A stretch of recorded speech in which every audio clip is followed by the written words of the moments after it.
The following Toku Podcastu contains spoilers from both past and present tokusatsu, anime, manga, movies and other related media. If you do not wish to be spoiled, we suggest turning off the podcast now. Otherwise, please enjoy the show. Hello everybody, welcome to the Toku Podcast. It's the best show about tokusatsu you probably never heard of. And by the way, I'm just going to say this now. I don't know about anybody else, but I don't apologize for any build puns we make in this, because that's literally impossible not to do with how this show is structured. Okay, that's Jay. You guys remember that time Darkseid fucked Wonder Woman? Which time? The most recent time. Damn, that was kind of fucked up. Yeah, yeah, I know, right? It's pretty weird. I know, right? What was DeMatteis thinking? Obviously nothing, like usual. Yeah, that's fair enough. That's Chad. Dude, he wrote Kraven's Last Hunt. He can just do whatever the fuck he wants. Oh my god, oh shit. That's Chad. Okay, yeah, so in order to be on this podcast and really be here, I actually had to abandon my family. And I told them I was gonna be out growing coffee beans. Just so I can abandon them. Wow. Based. I can't believe you're Evolt. I know, right? Hey, man. Can you please explain to us what your fucking plan was? See, that's a thing. And What plan? over there, wanted in at least one state for dog tossing, Phil. I don't know where you get dog tossing. I'm actually a badass who also happens to be an Idol fan. Yeah, those things are mutually exclusive, Phil, okay? Yeah. They're okay. Anyways, so yes, as you can tell, today is the day we finally go back and talk about Kamen Rider Build. It's been a long road to get here. 3 years. That's mainly because we didn't give enough of a shit to redo it. But now we're here. And now we have to. So let's not waste any time, because this show already wasted enough of mine. Let's get right into the characters, starting with Sento. And he's okay. That's the best thing I can say about him. He's alright. I did not feel overly into him, but I didn't hate him. He was just tight. He was okay. He was kind of an idiot towards the end, I'll say that fucking much, but yeah, it was alright. Despite being the devil's scientist. Oh, you mean that fucking moniker that came up twice and nobody gave a shit afterwards? He's supposed to be a genius. How is he, becoming an idiot by that point? Because the plot can't happen without it. That's always the answer, of course. That's because it's happening now. That's why you don't make smart people the main characters, because then nothing can happen. Because then you have to have them act smart. Also, what happened? That's why you don't have. That's why you don't have a. That's why you don't have a show. That's why you don't have a show revolve itself around being smart, because inevitably it'll sound really fucking stupid. But what happened to his job though? He stopped going to work after All right, Phil, think about this for a second. He found out his employer was a fucking evil villain. What do you think happened? Yeah, Phil, when your boss turns out to be a domestic terrorist, you kind of stop having a job. You mean my also, job? he kind of got hired to be a Kamen Rider for the government, so I think I would call that a promotion, to be entirely honest. To be fair, yeah. That's not inaccurate. But I mean, yeah. But yeah, overall, I mean, he was okay. I mean, Jay, what did you think about Senti? I thought he's all right. I mean, I still like him. I think his actor definitely had a lot of good chemistry. Just in general with the script, I think he really was able to play that kind of that cocky, egotistical, smart guy kind of. I guess brain is not. So what you're saying, Jay, is that he was a best match? Yes. You can keep going. Yeah. But no, yes. I think he was a really good pick. I think he worked well with what he was given. He had really good range. He was able to do the goofy moments and really able to do the serious moments well, which a lot of the other actors, they kind of struggle with one or the other. But he was really good too at he could switch from being a pompous douche, be like, "Oh, I'm such a brilliant genius, aren't I wonderful and beautiful? Everybody love me." and then he's like immediately switches to being like grim and dour and crying about all the murders he's committed, and it doesn't feel like weird or anything. It doesn't feel unnatural. It feels it feels natural. It feels like it's an actual emotion. He's not just reading off a script basically. Yeah, just like Jimmy Neutron. But yeah, his actor was actually legitimate. I mean, I'll give it to his actor. I mean, I don't know if this was his first time acting, but if it was, he did pretty goddamn well. Like, I guess there's a reason why he actually got kind of big after this show. Oh, he happened. did? Yeah, he's actually been in a few things actually, in like big movies. So yeah, he's pretty That's good. good. That's good. He honestly was a really, really good actor.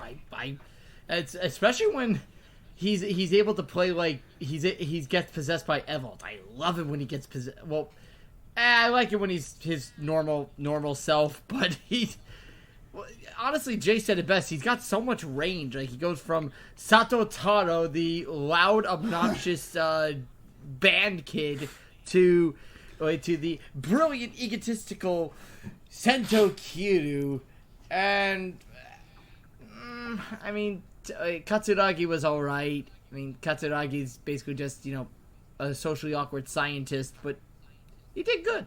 I'm not gonna. I like him. I like him. He good charismatic hero. I like him. Chad. He was just all right. I mean, there's nothing. I mean, what are we expecting me to say here? It's just, I didn't really hate him. But at the same time, I feel like he's been overhyped for the past 2 years, and having to see that is just like putting it into like perspective and having the season overhyped for me as I've lived on within like further years. He's just okay. He's cool. He's not the first time we've seen him. We kind of saw him as Philip. We kind of saw him as Tsukasa. Kind of saw him as Tendo a little bit, but like toned down and just like... I'm going to be very honest. Build...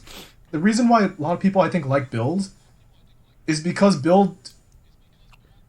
It didn't really do anything original. I think it feel like it played it safe in terms of various like plot lines and character beats and whatnot.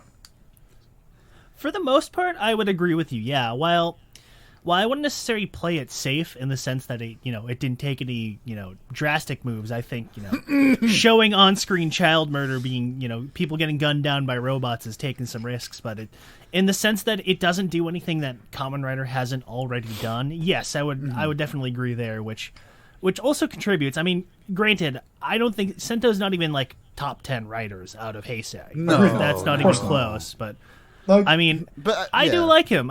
He was a good protagonist for what we were given, and it's not like I was miserable when he was on screen. Unlike certain other characters who I won't name because I want to be nice. Oh, no. He's at least enjoyable to watch most of the time.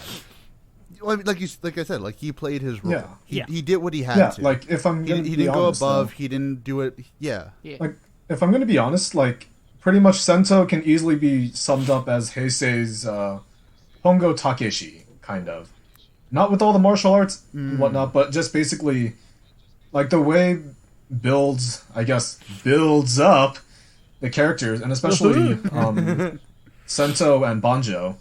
They're basically a mirror of the original Ichigo and Nigo, or basically the original Fujioka and not Fujioka, Hongo Takeshi, and also Hayato Ichimonji, basically. I think that's a fair observation to make. Yeah. I guess with that, because I mean there really isn't much to say about Sento. I mean, he's a dude. He does science. He's a doof. And I guess from that, we go to Banjo, who is basically the real main character of this show for some reason. The biggest idiot on the planet, and yet somehow not the stupidest character in this show, which says a lot about the characters in this show. You know what? I'll put it out there. And I agreed with Chad. For the first 10 episodes, I didn't really like this guy. Like, I legit did not remember how much I just thought, he's kind of just an asshole. But, like, after he gets his writer form, he becomes a lot more enjoyable. Like, I want to say the thing with Banjo is that in the first, the first episodes, like, with the first arc, with when we were initially introduced to him, and before he becomes a writer, he's very inconsistently written. Because just like you have one episode where he's just like, oh my gosh, I want to like prove my identity, and then he does something heroic, and then you think he learns from it, and then he goes back to like the way he was before, and then just like it was kind of stupidly inconsistent. It kind of bothered me. It was really jarring. It came off as weird because, again, like you said, there would be times where he does something heroic, and it's obvious that there's something like there that he's trying to, get better at. And then there's times where he just chokes the fuck out of Sento for no because yes, it's a tonal whiplash. Like early on, you definitely notice that, and it makes sense because they still don't trust each other. But later down the line, like he goes from like, Katsu, like you wanted to murder me when Evolt told him that, or it's like what, and it's like I can't trust you and stuff. It's like, bitch, you've been fighting with him as alongside him the entire time. You can trust the guy. Honestly, that was a little bit of a problem towards the end, where somebody would tell him something super fucking obvious that he almost for sure already knows, but then he reacts to it as if it's the first time he's being told that, and it's like, dude, you've known this for like 10 episodes. What the fuck are you doing acting this way? Like, what's wrong with you?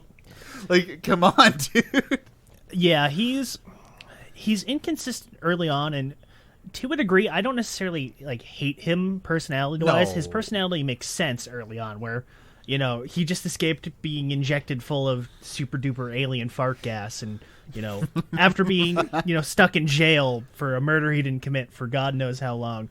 It's understandable that he's kind of an asshole, but then when it gets to him like flip-flopping, like there's him just kind of like a lot of the goofy stuff is natural. That's just kind of general banter. But then he'll be like doing goofy shit, and he'll be doing like heroic shit. But then he'll like, I think AJ pointed out the one where he beats the shit out of Sento after he defeated the monster and turns the guy back into the monster so he can follow it to the secret base. That which was is so like, retarded. Yeah.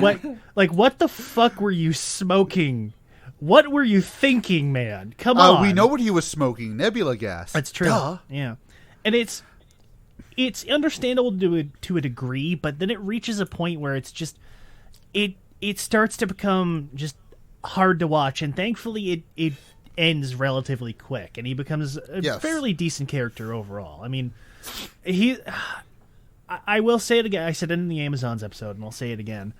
I'm really glad that this actor got to be in another show in an actually important role, and I wish it was a better show, or rather, I wish it was a show where he would have been better utilized, because while he's utilized fairly well in this show, he doesn't really stand out too much as opposed to everybody else. If he was put into if he was like gays instead of who they had, I think Zio would have been marginally way better. Holy but, shit! Now that you mentioned that, I can kind of see that. Yeah, I actually can see that. Like, wow, okay, yeah. Like, even if they didn't change anything about gays as a character, if they just had him playing him, I think he would even be a better character. Yeah. But that's getting into hypotheticals there. Early on, yes, I'll agree. He's kind of a douche, and to a degree, it's relatively understandable. But then he goes kind of off the rails. Afterwards, thankfully, he's really fun. He's a really fun secondary writer. I think it's up until him, we hadn't had a whole lot of really like fun ones. I think like the last really fun one was like Beast, and even then, he's not as good as Beast. I'm not gonna no, because then we had like. But see, would you agree when I say that he is the peanut butter to Sento's jam? Yes, relatively speaking. They need each other, or they would not be able to. I don't. Didn't they one point could that do out in without like the one of other. the episodes? Like literally. Yeah. But like, I mean, like, had this show been written with either Sento or Banjo, not both, I think it would have suffered immensely. I don't think the show would have been able to survive without them both. Banjo is the brawn to Sento's brains, and they work off each other perfectly. But yes, like, I think Banjo as a secondary writer works perfectly. It just feels really weird that, like, not even halfway through the show, they basically make him the main focus. Like, yeah, Sento is still the focus, but he's the main character. He's basically, I hate to say it because, it's not a one-to-one, but he's basically the Gattack to fucking to Sento's Kabuto. Mm-hmm. You know what I mean? Like, I think more of the main character here. I think the problem is that Sento's arc gets wrapped up relatively quick, and then then he's just kind of there for the rest of the show. So they needed something to fill the void, and they accidentally made Banjo way too important.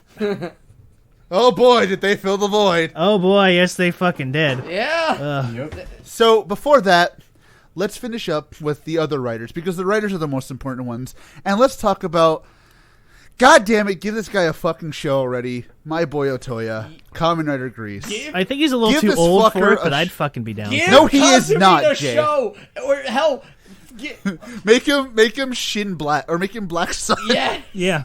Wait, could you see him in a Garo series? Yeah. I don't see how he hasn't been in a Garo series. He looks like he should be. Wait, Yes, question. he does. Has he finished the trifecta? Has he been in Sentai Rider and Ultra yet? I don't think he has, right? No, he's only been in Rider as far as I'm aware. Yeah. Honestly, I could see him being in fucking Ultraman, or fucking, or even in Sentai. Like shit, make him a Six Ranger. You did that with fucking Kaisa. It's true. Yeah. That's true. He did show up in that one. Yeah. And Kikes is probably older than our boy Kazumi. Well, But when he this is. show aired, I think he was when this show aired, I think he barely turned 31. He was. I don't yeah, he even was even 30. that. Oh, he was 30. She was barely 30. Yeah. Like, I think you could fucking give this guy something. Why not? Give him something. Look. This guy made, as Jay said it himself, this guy made what should be an embarrassing, annoying, shitty fucking character into one of the best fucking Teshire writers I've ever seen in the show. Really, because I fucking love him. He's great. But I put that all to his actor. but Yeah. but the thing is, because his actor, Jay, what's his actor's name? Shit, don't put me on the spot. I don't remember. Takeda Kohei. it's with- Taki. There you go. Takiya I knew it. Koei. Kohei. So just call him Koei. Whatever you want. Takeda. Koei's Takeda. Oh, Takeda. Takeda plays the character as the character is written as this. He's supposed to be this like military badass who does not give a shit, but his biggest foible is that he is an idol. He's an idol weeboo essentially, and it's over one of the main characters. It's over Misora. And he just can't control himself. He's like every other idol fanboy. That's his foible, and that's what the joke is. This badass basically has the tendencies of a closeted nerd. But and like I said, like if it wasn't for his actor, this guy would be yes. like if it was like Banjo playing this guy, oh my god, I would actually be cringing every time he's on screen. It also helps with his facial expressions. Like He's great. Like when he first meets Misora after he realizes who she is after the proxy battle, he's literally panicking by that point. Like all of his I get that the jittery movements are also part of the editing, but a lot of that has to be him, and he's just a joy to watch. And look, the one moment that I will always bring up is, okay, there's two. Sorry, the one is when he first sees the Misora body pillow. Those fucking noises he made are not human. Yeah. No. And two, when we saw his like good and bad side of that barbecue scene where he looks like he's just jacking off into the fucking pillow. Like, this guy needs an Oscar for that scene alone. he really does. He really does. But that's the thing. He's played by Otoya, the guy who made Kiva watchable. So no shit, he's going to make a character embarrassing, not embarrassing. He really is. You make him into someone everyone actually wants to be. And that's what makes it sad that he dies. Like, he... No. What made it sad that he died was that his fucking death scene was copped out with a fucking cyborg on the other fucking end with fucking Utsumi. Yeah, that's... Oh, hey, we're going to have this big emotional death scene. What do we do for the first 20 minutes? Kill the fucking robot. What robot? Oh, we forgot to tell you, Utsumi's a robot now? Like, what the fuck was that shit? I'll be honest. What were they thinking? I will be honest. Oh, What Jesus.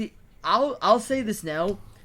Kazumin's death actually got a tear out of me on the second watching, nonetheless. That rarely ever happens, if not never happens, when I watch a show or I see a character die. He made it that way, and Otoya, I love you for it. and I love you for that. Honestly, what they should have done was switch the deaths around, where it was Gentoku who died first, and Kazumi should have died like in the penultimate episode. That's just my opinion. That's when he should have died. When he should have died is not right after fucking Utsumi. Also, the biggest question. Yes, not after Utsumi. He should have died. Utsumi should have just bitten the dust. Like, he should have stayed dead when he got shot by an AK through the but fucking AJ, chest. we need more bottles. Mad Rogue, remember? Look, here's the thing. Anyways. Here's the thing. Oh wait, hold up. Let Chad say. Oh, sorry, Chad. Go on. I think overall, this can be summarized to just overall. That's basically what's his name? Takeda Kohei's acting really brought Kazumin's Kazumin's character to be a very likable one at the end of the day, just because we've known him basically be. Well, this is basically Otoya 2.0, isn't it? I mean, that's definitely the case. Yes, he's very similar to Otoya in several ways, mostly because he's a weirdo sex pest. But I think honestly, it's not even necessarily that we knew he was Otoya. I think if it was just his actor and we had never seen him before, he still would have been able to pull it off. But granted, I think a lot of the love for him is also just because, it is Otoya and everybody loves him. Well, CJ, you say that, but most of the people who like Build have never fucking seen Key. Well, that's a good point. Yes, you got a point there. But here's the thing. When they announced that he was going to be Grease, because this was back in the day before people were retarded and told Shirakura that we watched these shows, like when they had announced that he was Grease, my first fear was, oh my god, they're gonna fuck him up, because I love the actor, but I kind of had this pit in my stomach, like, oh my god, they're gonna just play up Otoya, but even worse than they did. And luckily they didn't. They went way above and beyond what they should have done. And again, he's a great actor. He's great. He should be in more things. Make him Garo 2. Yes. Actually, no, we already had a Garo 2. There's Garo 3. Fuck. Make him a freaking Makai Knight. Make him something. Fuck. You know what, Jay? Let's make a show with him and fucking guy from Gokaiger. Let's put them in the fucking show. I'm watching. Dude, that would be too much for me. I'll buy I don't know. the DVD. That would be too much for me, Jay. I don't know if I can handle that. Oh no, that would be too insane. Might as well just throw Tsukasa in there while you're at it. All three in there? Oh, dude, that'd be so fucking cool. They'd never get anything done because they're busy measuring each other's dicks. No, why not also just throw in, Nakamura Yuichi, who played Sakura Yuto from Deno. Oh, yeah, that'd be great. You might as well just have all four of them in there. Fuck it. Look, it'd be Kamen Rider Build, the good version. Anyways. One thing. I have one of the biggest holes. It's not a hole, actually. Kazumi. Yeah, I know Misora has one. No, shut up. I'm actually trying to go into something serious here. Kazumi, and I blame this on the writers, they literally say genius can cure the Nebula Gas.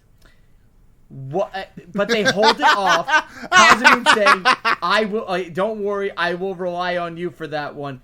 Where it's like, bitch, you should have done. Writers, you should have had him do it beforehand. You're basically gift wrapping it, saying he's gonna die. Oh, you mean how they said if you lose one more fight and get untransformed, you die, and then he untransformed literally 2 episodes afterwards and didn't die? But would it have made a difference? You mean like that? But then again, would it have made a difference had Genius Form healed the Nebula Gas from him, and he still used the Blizzard Knuckle? Would it have still killed him? Who fucking knows? I don't. They didn't even fucking think about that. You know what? Here's the thing. It's also it's thinking about that's also trying to think about this from the beginning of the series. How the Pandora box works, how the Nebula Gas works, and how friggin' either amnesia or memory loss or memory regaining works. There are no rules here. Look, Chad, we'll get to that when we hit to Evolt. There are no rules here. When we hit Evolt, we'll go. But now we need to talk about. Anyways, we need to talk about Mr. Let's talk about the guy they literally fucking buried in this show. Let's talk about the guy that should have been a main eventer and they made him into fucking Gilbert. Let's talk about Liangle 2. Oh no! Jay, why you gotta hurt me this way? I mean, look.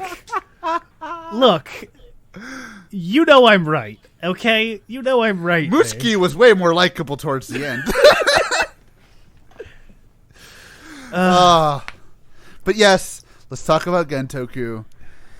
And what the fuck happened there? What were they thinking? He went from being this evil, psychopathic, actually not even psychopathic, sociopathic dictator, or at least a pseudo-dictator of an underground organization to a loner, a representative writer of another country to what the fuck kind of fashion sense is he wearing?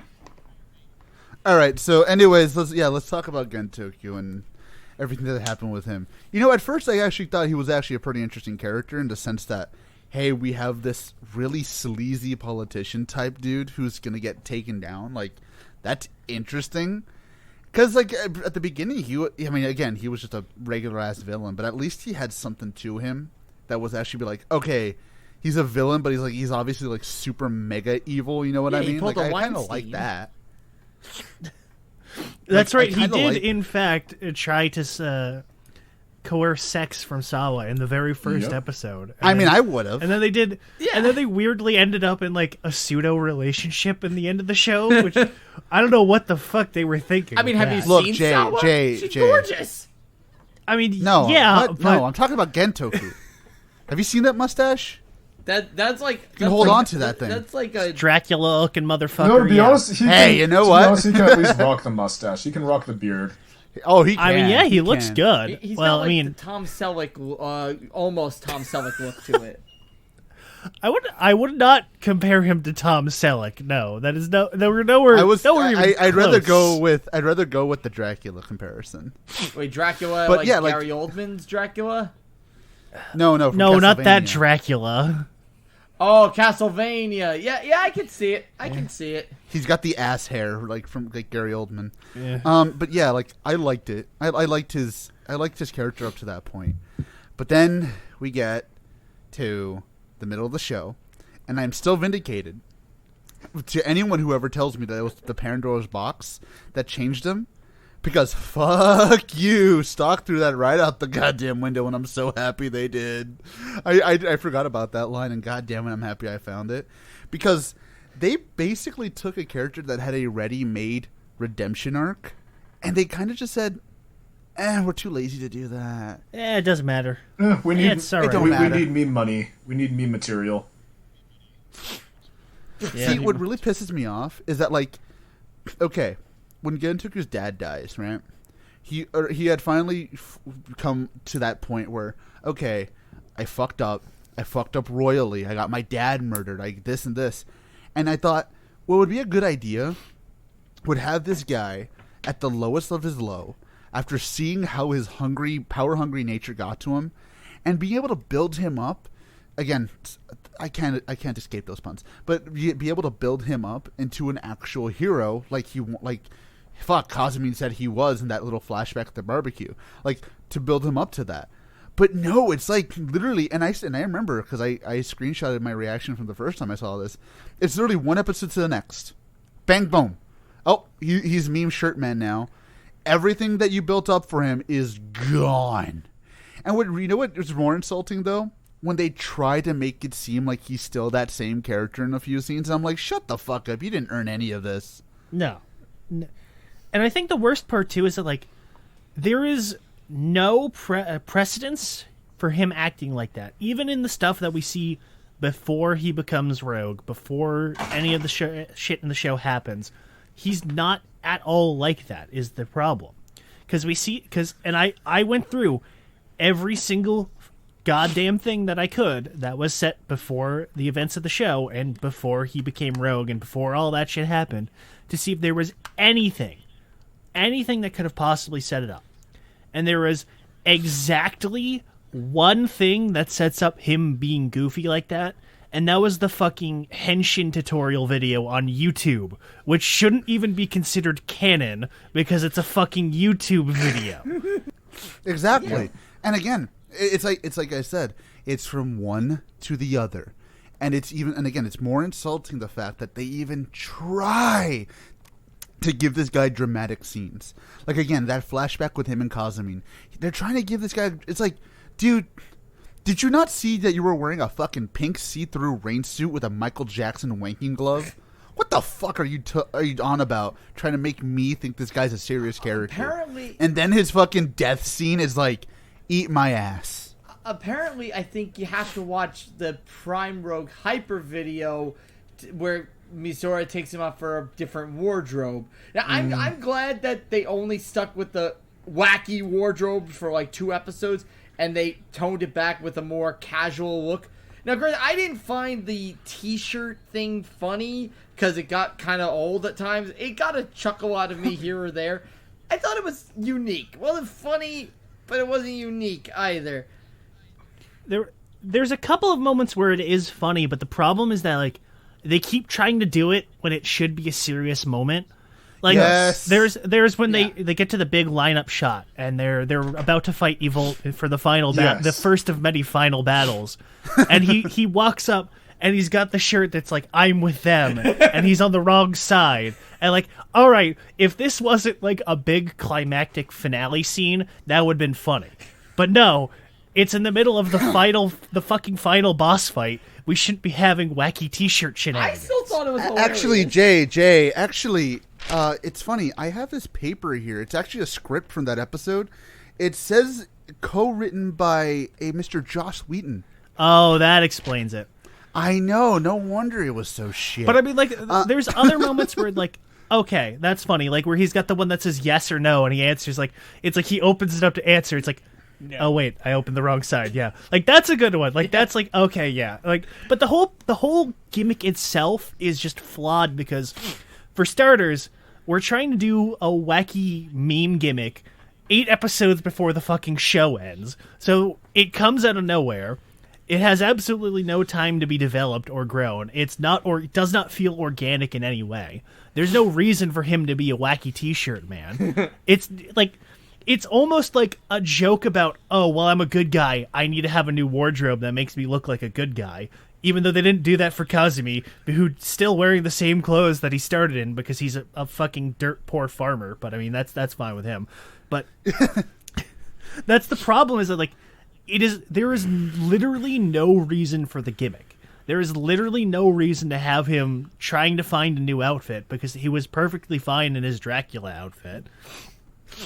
Honestly, even trying to redeem him was just flawed to begin with because he was great as a villain, but I don't really give enough of a shit about his motives to want to see him turn good. Like, oh, I was a terrorist and I want to take over the world because something Pandora's box. Feel bad for me. Like, I don't really care about your face turn here, bro. I don't really care about you as a good guy. You don't really work. You were fine in the right after you got your Norio Wakamoto belt, and then you're kind of half good, you're kind of half evil. Like that was a perfect place to leave him. Having him turn fully good and join the heroes, it was a mistake. They should not have. We should have kept him as an anti-hero. Because again, basically. Yes. Yeah. And the thing is, the biggest issue with the fact that he's just a good guy now. It just feels off because his entire motif is that he's a cracked, snapped psycho. Yes! His fucking thing is literally, as much as we joke about it, his fucking head has a fragile sticker on the back of it. He's literally the telling Joker you damaged. His yes. hench... Yes, he is His damaged. literal henshin sound, his literal henshin jingle is basically talking about somebody who's been beaten down. They're cracked, and they're about ready to they're literally on the verge of fucking losing it. Well, okay, you know what? Yes. No, the more we think about it, and the more I'm sitting down and actually think about it, no, this makes a lot more sense. He's a cracked individual. That makes a lot of sense for the shirts. Honestly, he just kind of lost it. Yeah. And you know but what? that's That'd be such a fine if he jump. was just like, oh well, my dad's dead, and everything I've ever fought for has been a waste because an alien's taken over the world. I'm just insane now. That'd be fine, but they don't do anything with it. they don't even like. It's not even like anybody's concerned about him doing this. Like, if they weren't trying to play it up for like comedy, like with like the wacky sound effects and the camera effects, I think it'd be funny. Like, oh, he's just a fucking literal madman now. Okay, that'd be fine. That would work, and that would still like, it'd be dumb, but at least there's a reason to have him like, again, dressed like a Michael Jackson pervert, basically. And like, it's not like he acts any crazier than he did before. He just acts kind of weird. No, exactly. Yeah. It's all that fucker Dan Kuroto's fault. This really is Dan's fault, isn't it? Yeah, this is the Dan Kuroto syndrome, I think. Well, see, here's the thing. There's a difference, obviously, between Dan Kuroto as well as also Himuro Gentoku. So pretty much, going back to Build a little bit, behind the scenes, when they were bringing back Dan Kuroto's basically Dan Kuroto back, they initially asked Tetsuya Iwanaga, just like, hey, we're bringing back your character. And it's like, we kind of have no idea what direction we want to go in with him. So then he basically just said, yeah, let me go batshit crazy. And that's how we have the Dan Kuroto memes today. Himuro Gentoku, however, I'm pretty sure is mainly because, hey, we made a lot of money with Dan Kuroto. Let's just try and do that again. And clearly, it's just, they didn't leave it up to the actor. So, see, it's weird when Jay and I were talking about this when we did X8. But it's kind of insane to see just how fast the Dan effect actually took hold of Rider, where every fucking series, or almost every fucking series afterwards, thought it needed a meme character. Like, it's kind of insane to see it this fucking fast. Yeah. And of all the people at fucking Gentoku, like, it just didn't fit, man. It just didn't fit. I think, like, the only show that really pulled off the meme character after Exceed was kind of Zio, and that's because the meme character ended up being Waz, who became a meme just because he's not even like, they're not even trying to make him the meme character like Dan. He just kind of became one because of just his character in general, and I think that's why he worked, is because they weren't just trying to do Dan Kuroto again. It's fine if you want to have like a goofy shitpost character, that's fine. Just try to do something original with it, and know when he's needed, and know when he needs to be serious. Because even fucking Xaid knew when Dan needed to be serious. Yeah, it wasn't very often, but they knew when he needed to be serious. They even if you need a character like that, just ask Tsuburaya if you can borrow Juggler for a couple seconds. Just bring why hasn't he been in Rider? Just literal Juggler. I feel like he's going to become a writer at some point sooner or later. He's going to be cast in one. Yeah, probably. So, with Gentoku out of the way, let's do a quick lightning round before we get to the main event of this fucking show, which is Evolt. So let's do a quick lightning round of everybody else. So, what the fuck? Why did they keep letting her hang around? She betrayed them like I know, right? She betrayed them like 3 times. Like, she literally even told them that she was a spy. It's just like, why are you still here? Like, exactly. Because we need ensemble Sawa, did you really characters, that's betray why. us? But like she never even nothing. like apologized for it half the time. No. She's just like, "Oh, oopsie, guys, I was spying on you." Tee-hee. LOL. Oops, I'm a spy. I mean, there are the occasions where she does get intel for them, and when they ask, "How did you get this?" she says, "You'd better off not asking."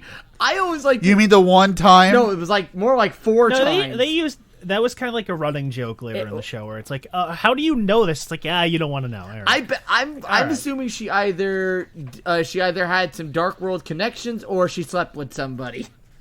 I'm just going to assume she murdered somebody because she's like a fucking Umbrella Corp super soldier kid. So she's you know what? She probably she was basically trained by Koichi Sakamoto. She was in Ginga S and just she probably knows how. Yeah, she was. She was the female. Yeah, she was a member of UPG actually. See. It's funny. It's funny that I even remember that because Ginga S. I don't remember. She's shit also about in it. the Space Sheriff Gavan movie. I remember that. Yes, she was. And I think she was also in the things, Axel yes. movie, or like the V cinema for Axel. She was. Yes, she was. Yes, she was. I forgot about that. She's been around. She was. Yeah, and so has character been. Oh! Woo! Got that one in there. That's what they said. Anyways, she's inoffensive for the most part, but she's not really all like. again, she's a weird character where they keep trying to have her do goofy moments. Like, everybody in the show tries to have a goofy moment, and most of the time it works, but then they keep trying to do goofy shit when it's not necessary, and her especially, they really needed to pick the moments for her to be goofy, because she was just not good at it. And it really did feel like Joss Whedon was writing it. Yeah. She's otherwise inoffensive, but after, like, the second or third betrayal, you think they would have just kicked her out of the gang. Look, Jay. Sento's a genius, but he's not smart. Well, we learned that pretty much the entire second half of the show. Yes. But yeah, she's whatever. Like, now we got. I think the best way to summarize Sawa at this point is just overall her character not bad, but at the same time, from a story-wise standpoint, why are you still here? I know, it's like Sento at this point would be like, "Bitch, get the fuck out of here! You literally just stole my fucking candy. Like, what was that for?" Like, damn. Anyways. Oh, yeah, and then she also put a fucking transmitter in a bottle. Don't worry about that. We'll get to that. So, now we have to talk about Misora, a.k.a. the chick who can't help but look like a frightened kitten the entire show. Well, that's her appeal. She's the cute character. What appeal? She's adorable. Shut up. No, she's not. Appeal. She is a neat. That is... She is. She's a fucking neat who's an idol, who's in the coma, she's basically as possessed in not by... employed education or training? Yep. Yes. Yes, Phil. But she makes money as an idol. That's not a job. Or it's either that, Phil. like, basically, the best way I could also summarize this with Misora, like when I was taking notes, is either, one, this was OnlyFans. Jesus Christ, she's in her 20s. This is OnlyFans before OnlyFans happened, or either she became a VTuber before VTubers were a thing. Anyways, but like, look, she was in a coma, then she got possessed by vaginas, and then whatever. He knows. And then whatever. And then possessed by Vegeta. Vegeta. Yep, she got possessed by the Prince of All Saiyans, and that would be amazing. Way amazing. I would have loved to have watched that a Kakarot, lot you more. need to use the bottles to destroy Evolt.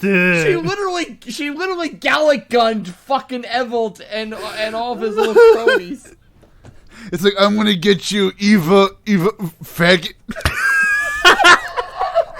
Oh, I love that video. Oh, dude, I should fucking edit that. Please. But yeah, she's all right. Like, she doesn't do if it wasn't anything for the really. fact that she was definitely way older than her character was supposed to be, like if they had gotten like I understand why, obviously, you know, working, you know, the labor laws and all that.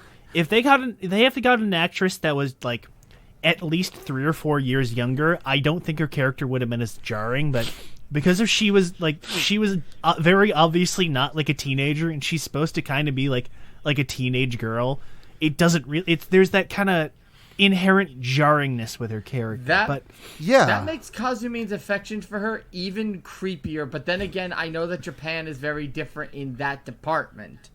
Well, Let's not go there, sister.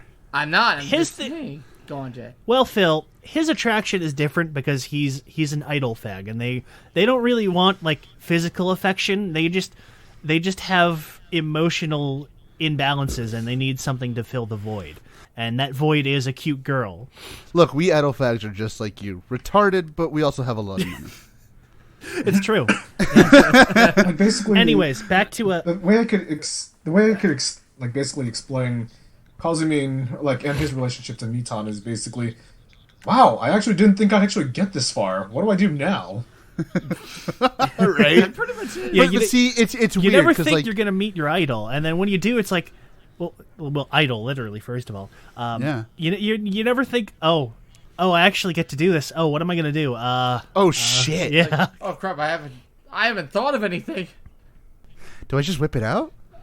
I'm surprised he didn't try to. He had the body for it. Well, dude, he had the money. He could have just paid for it. I love Yeah, that. I forget. Yeah, pretty much. Like you saw how many times he was squandering money. Like when, like the 3 like Hokuto crows were saying like, "Wait, stop spending our money on this. Why are you spending our money?" Oh, dude, that you see that the first time they did that joke was actually really funny. He was like, "Oh, how much for a handshake?" Like, "Oh, $50,000." Oh, he's like, deal. That was pretty Whips good, out yeah. his wallet. Here That's you go. pretty good. Give me- I mean, he is Okay, but like supposed to be go rich. back with fucking Vaginas, if she wasn't possessed by the Queen of Mars, and she wasn't as important as the show made her out to be, she'd be a lot less annoying. But god fucking damn it, she was so annoying when she had to like yell. Because it just sounded like she was just yelling. She didn't sound like she was having any emotion. It was just kind of annoying. Like she had her moments, a little bit.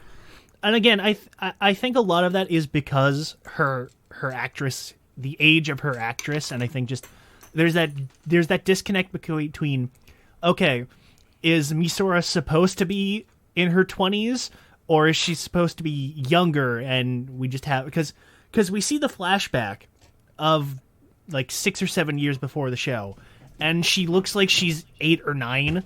So is she supposed to be like a teenager and they just cast an older actress, or is she supposed to be in like her 20s and we're just dealing with Well, it? she says unless the show wants to actually say like, oh, it's because of from Mirage, she fucking makes her big faster. Yeah, but like maybe that doesn't make any sense. There's an episode where she first goes out with Banjo out in disguise, and she literally says, "I never got to have that experience. I was in a coma for 7 years." So I'm pretty sure she's got to be past her teenage years and more closer to a first year university student. Okay, so let's take what Phil's saying here. Okay, so she was about 7 let's just say 7 in that flashback. Then 7 years passed because of the coma, so she's 14. And after the coma was when the Pandora box happened, so she'd be about. She'd about 24. What the fuck? Well, okay, hold on. What the fuck? I think because like if I have the timeline correct, basically I think she was a normal person, and then for some reason like she was in a coma after they brought back the Pandora box at some point. So it's like. Okay. I think 16 or 17 or something like that. So we know that she was awake for about at least like a year or two before the show happened, because we know that they had been around for about a year or so before Sento showed up, because we know that she was awake and making bottles because Katsuragi said so. My assumption is that because she got the stupid fucking Vegeta bracelet after he went to Mars, so I guess that came out of the box or whatever, and the box going off made her go into a coma because something magic. I don't know. Fuck it. Whatever. Either way, she got a fucking Power Ranger communicator on her. Yes, she did. She did. It does look like a one. fancy one, mind you. Look, either way, she's stupid. I also did a quick Google search during this talk. She's apparently 19 in the series. Okay. So that makes a little more sense, at least from a little bit of a from one standpoint. Because I'm gonna say it right now, she liked Sento. I'm gonna say it right now, she really liked him. I'm gonna say that. Oh yeah, I mean, sorry, Jay. It's obvious. They kind of were trying to set up a thing with them. So. There was a reason why she had that plush over her crotch every single time, is to hide the wet spot. I really wish that they had. That's one thing. Back when we did Amazons, I always loved that. I always loved when friggin' Jin would go out and he would kiss. He would kiss. My God, what was her Nanaha name? Nanaha. He would kiss her before he left. As basically like okay, I'm off to work, bye. I wanted to see Sento do that, like at least when like during the more like dramatic moments. I just want to see him give her like maybe like a kiss on the head just to say it's gonna be all right. I wanted to see that, and I didn't get it. To be honest, well, I mean, Phil, he did do that, but he did to Banjo. That's true. Fair. But if I'm going to be honest, I feel like the more. I'm actually pretty much in the opposite camp of that. I feel like they had more of like an older brother, younger sister type of vibe going. Oh, they very much I've did. seen that. They had a bit of, again, they had a bit of a more of a familial bond, yeah. Especially towards the end, because like I think they played with it. We're like, oh, what if they were a boy? But like I think the show kind of settled on, no, they're family. At the end of the day, they're family. But Granted, they also tried to give her a thing with Banjo too, which didn't really. I don't get that. didn't I don't sense. fucking know where that was going. I don't know. I'm glad they dropped that. Yeah, 'cause and that then was- at the end of the V cinemas, they ended up giving her to Kazumin.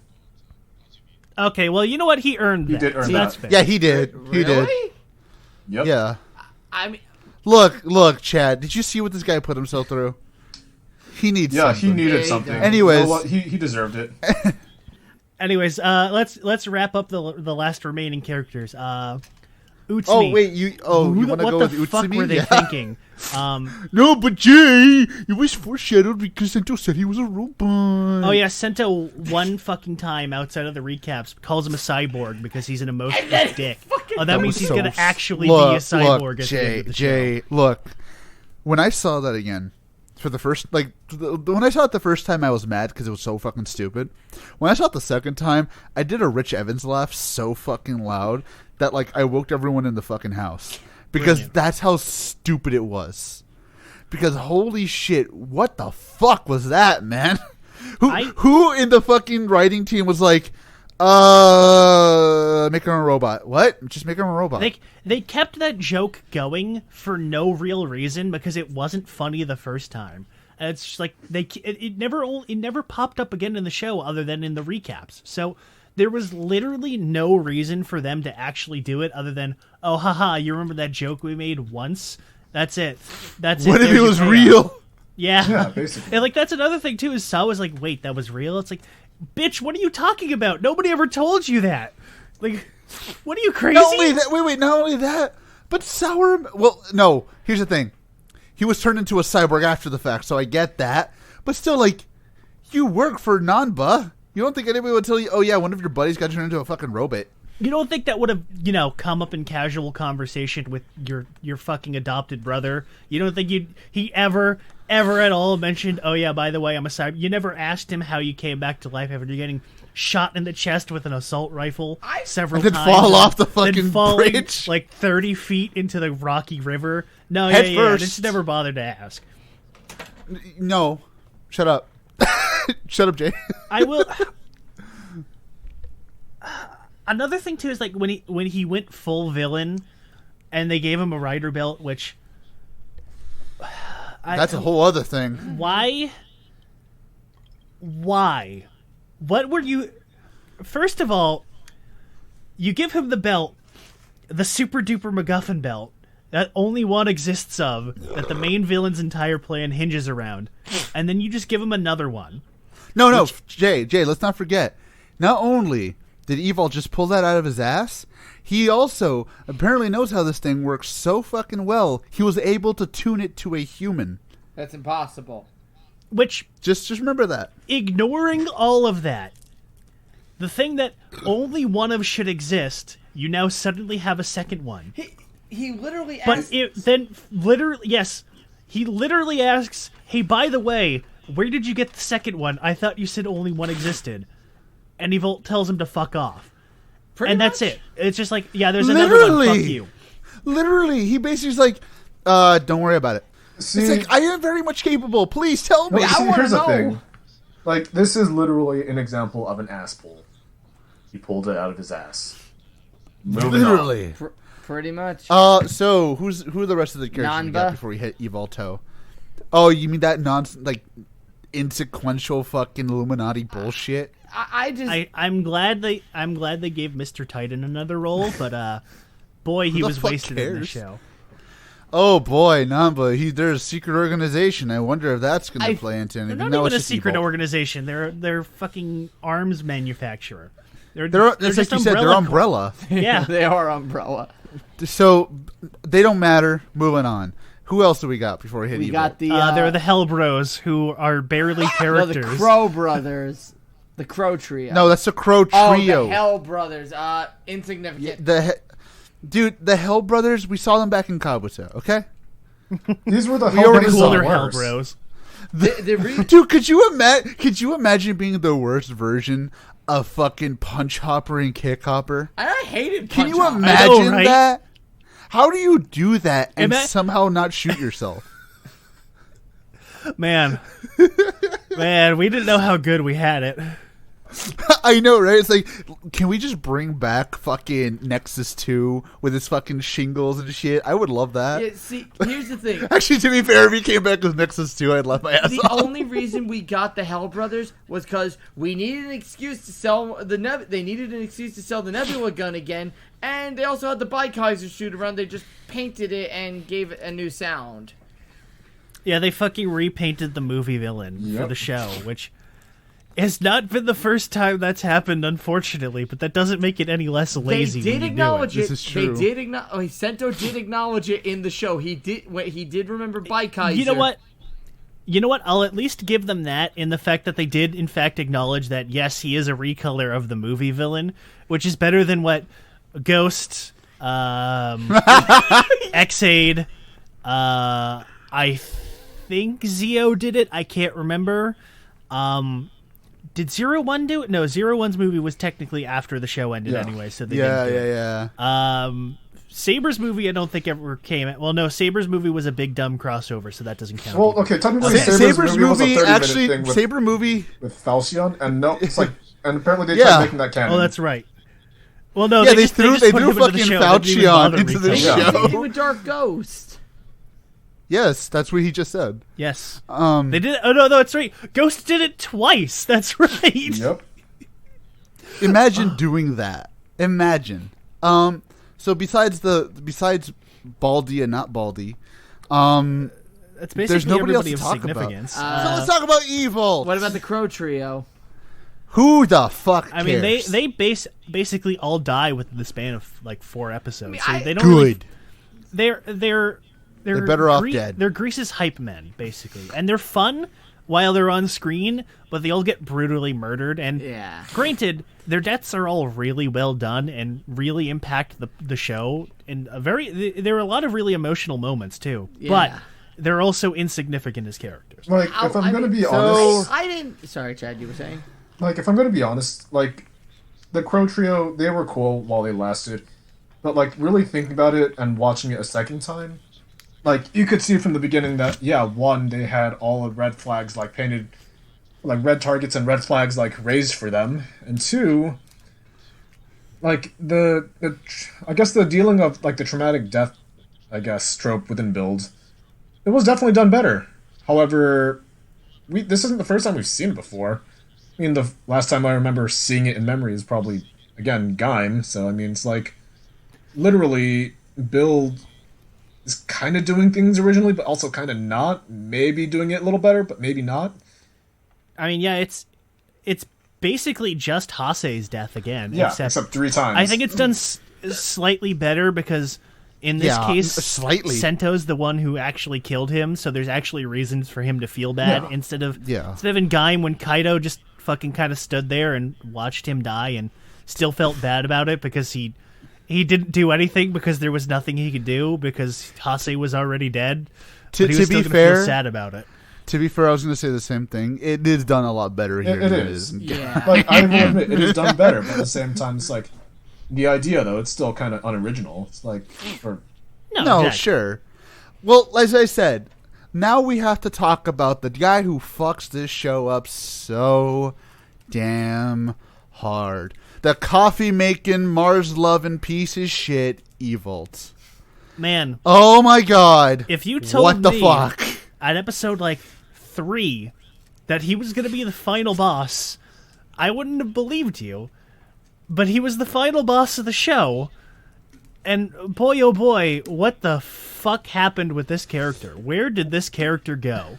I'll tell you exactly what went wrong, Jay. They tried to give him a plan.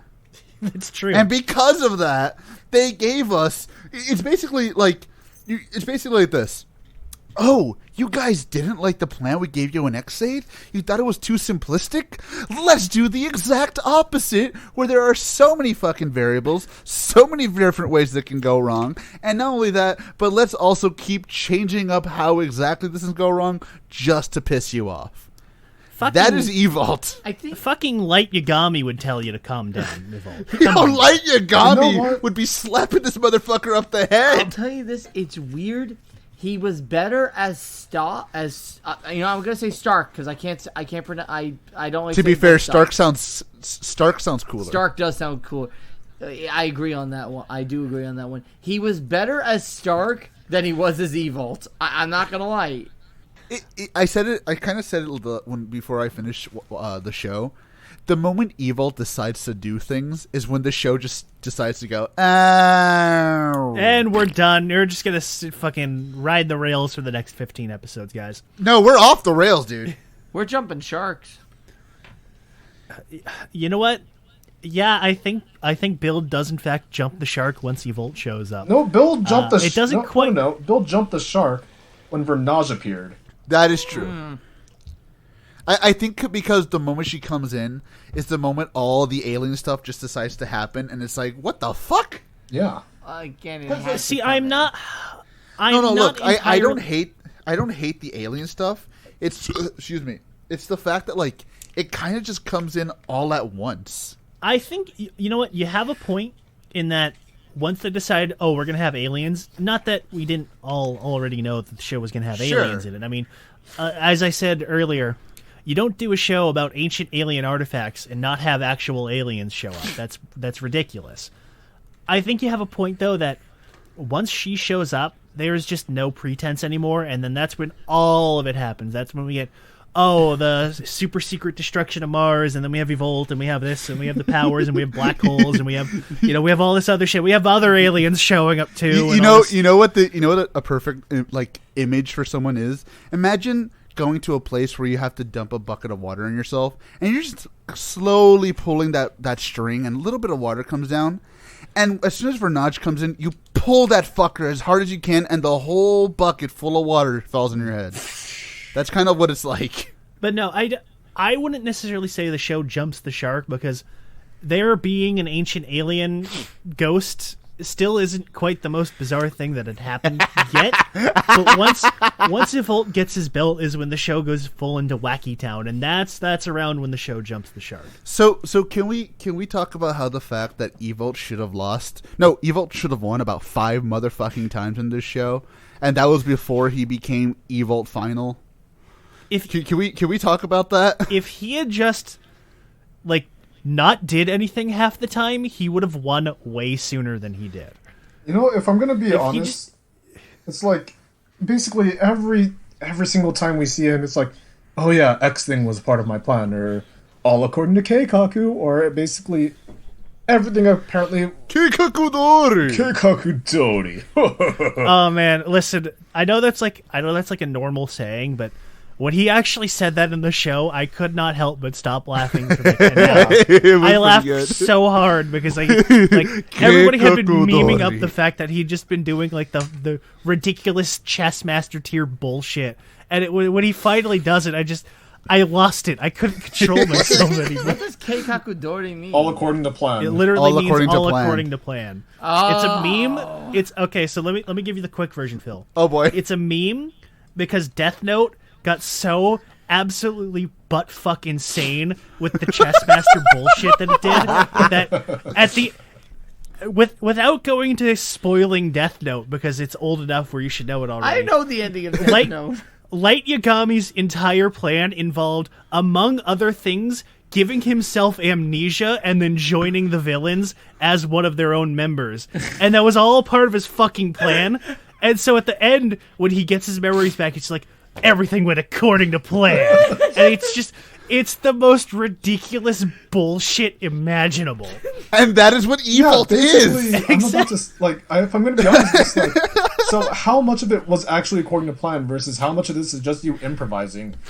And why isn't this just all of, isn't this whole thing just all of, you just improvising the whole thing? Because let's look at it this way, right? Evolt's first fucking mistake was not doing this. Hey, Katsuragi, help me. No, fuck you, you're evil. Wipe your memories. All right, now you can help me. Who the fuck are you? Just help me. All right, sounds good. Why did he wipe Bam! his memories? I win. Well, see, he literally could have just wiped Katsuragi's memories. Tell Katsuragi, hey, you're going to help me. Why? Because we're trying to save the world. All right. Just kill there him. You go. You don't even have to kill him. Just keep wiping his fucking memories.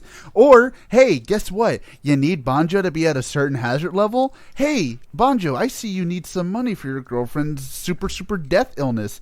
You need some money? Yeah. Come here. You fight these monsters. Put on this belt first, obviously. Fight these monsters. And you just keep doing that. And I'll give you some money. All right. Banjo's a fucking retard. He's not gonna question it. No. Here's the thing.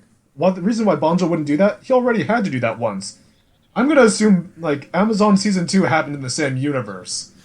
You know what? It might as well have. No, Chad. That was World C that we saw at the end of the show. That's right.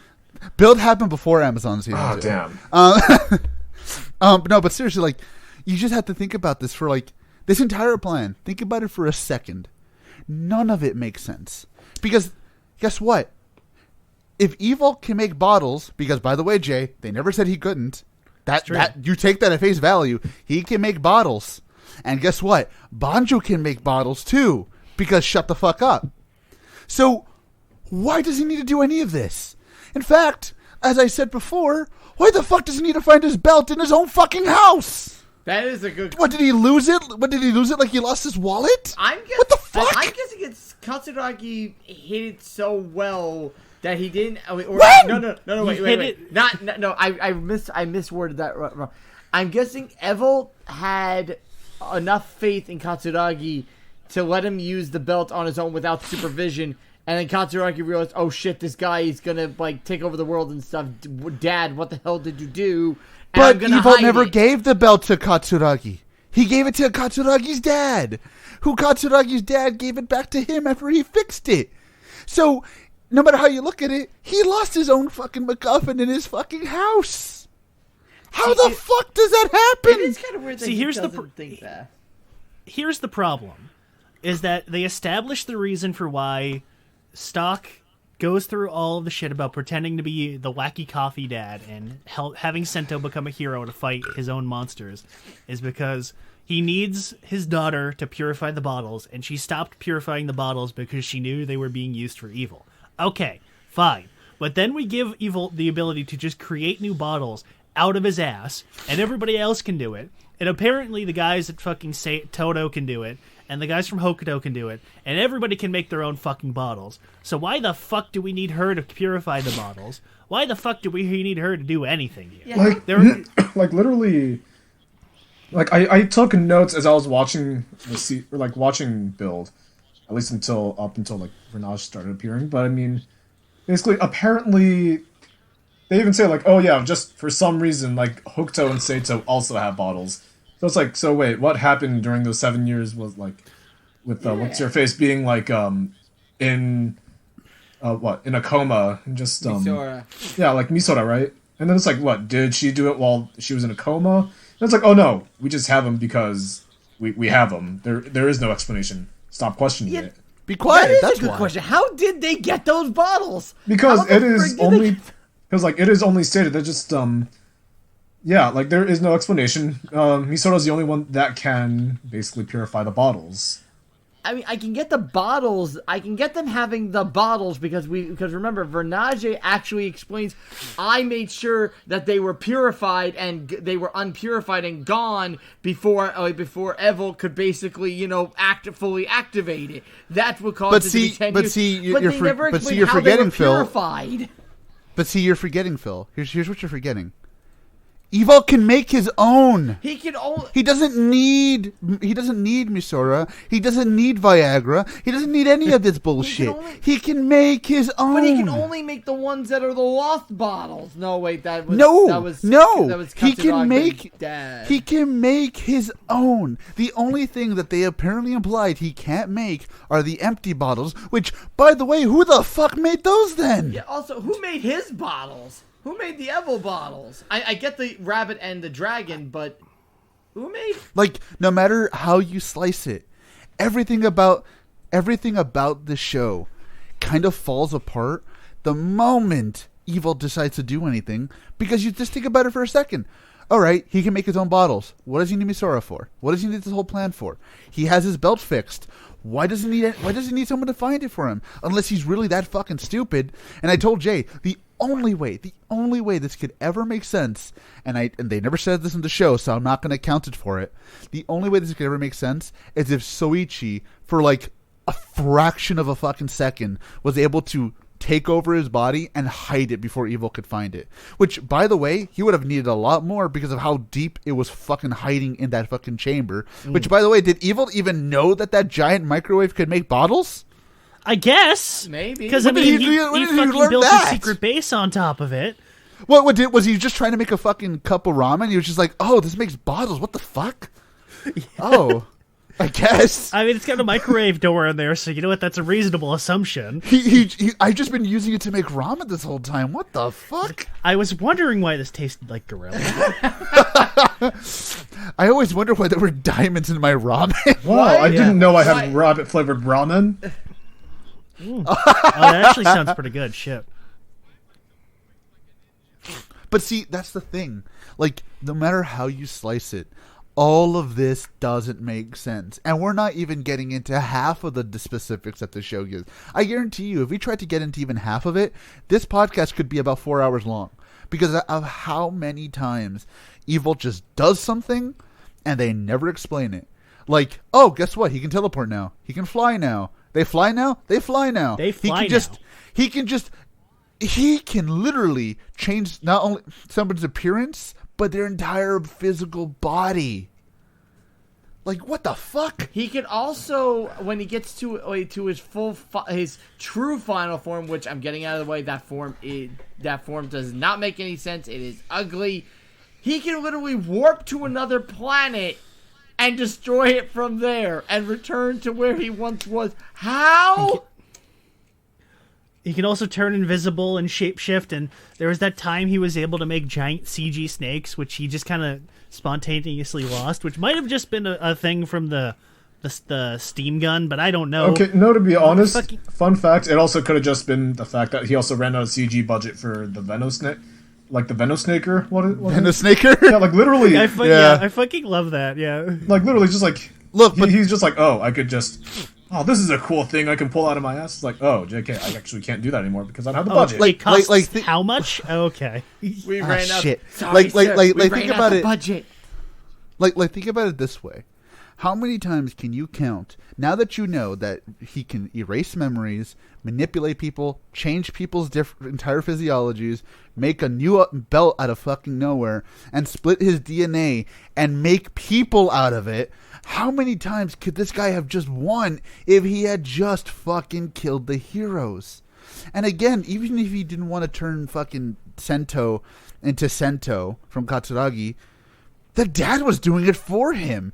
As soon as he realized the dad was betraying him, kill the fucking dad. Oh, I win. Bye. But what the fuck was the point?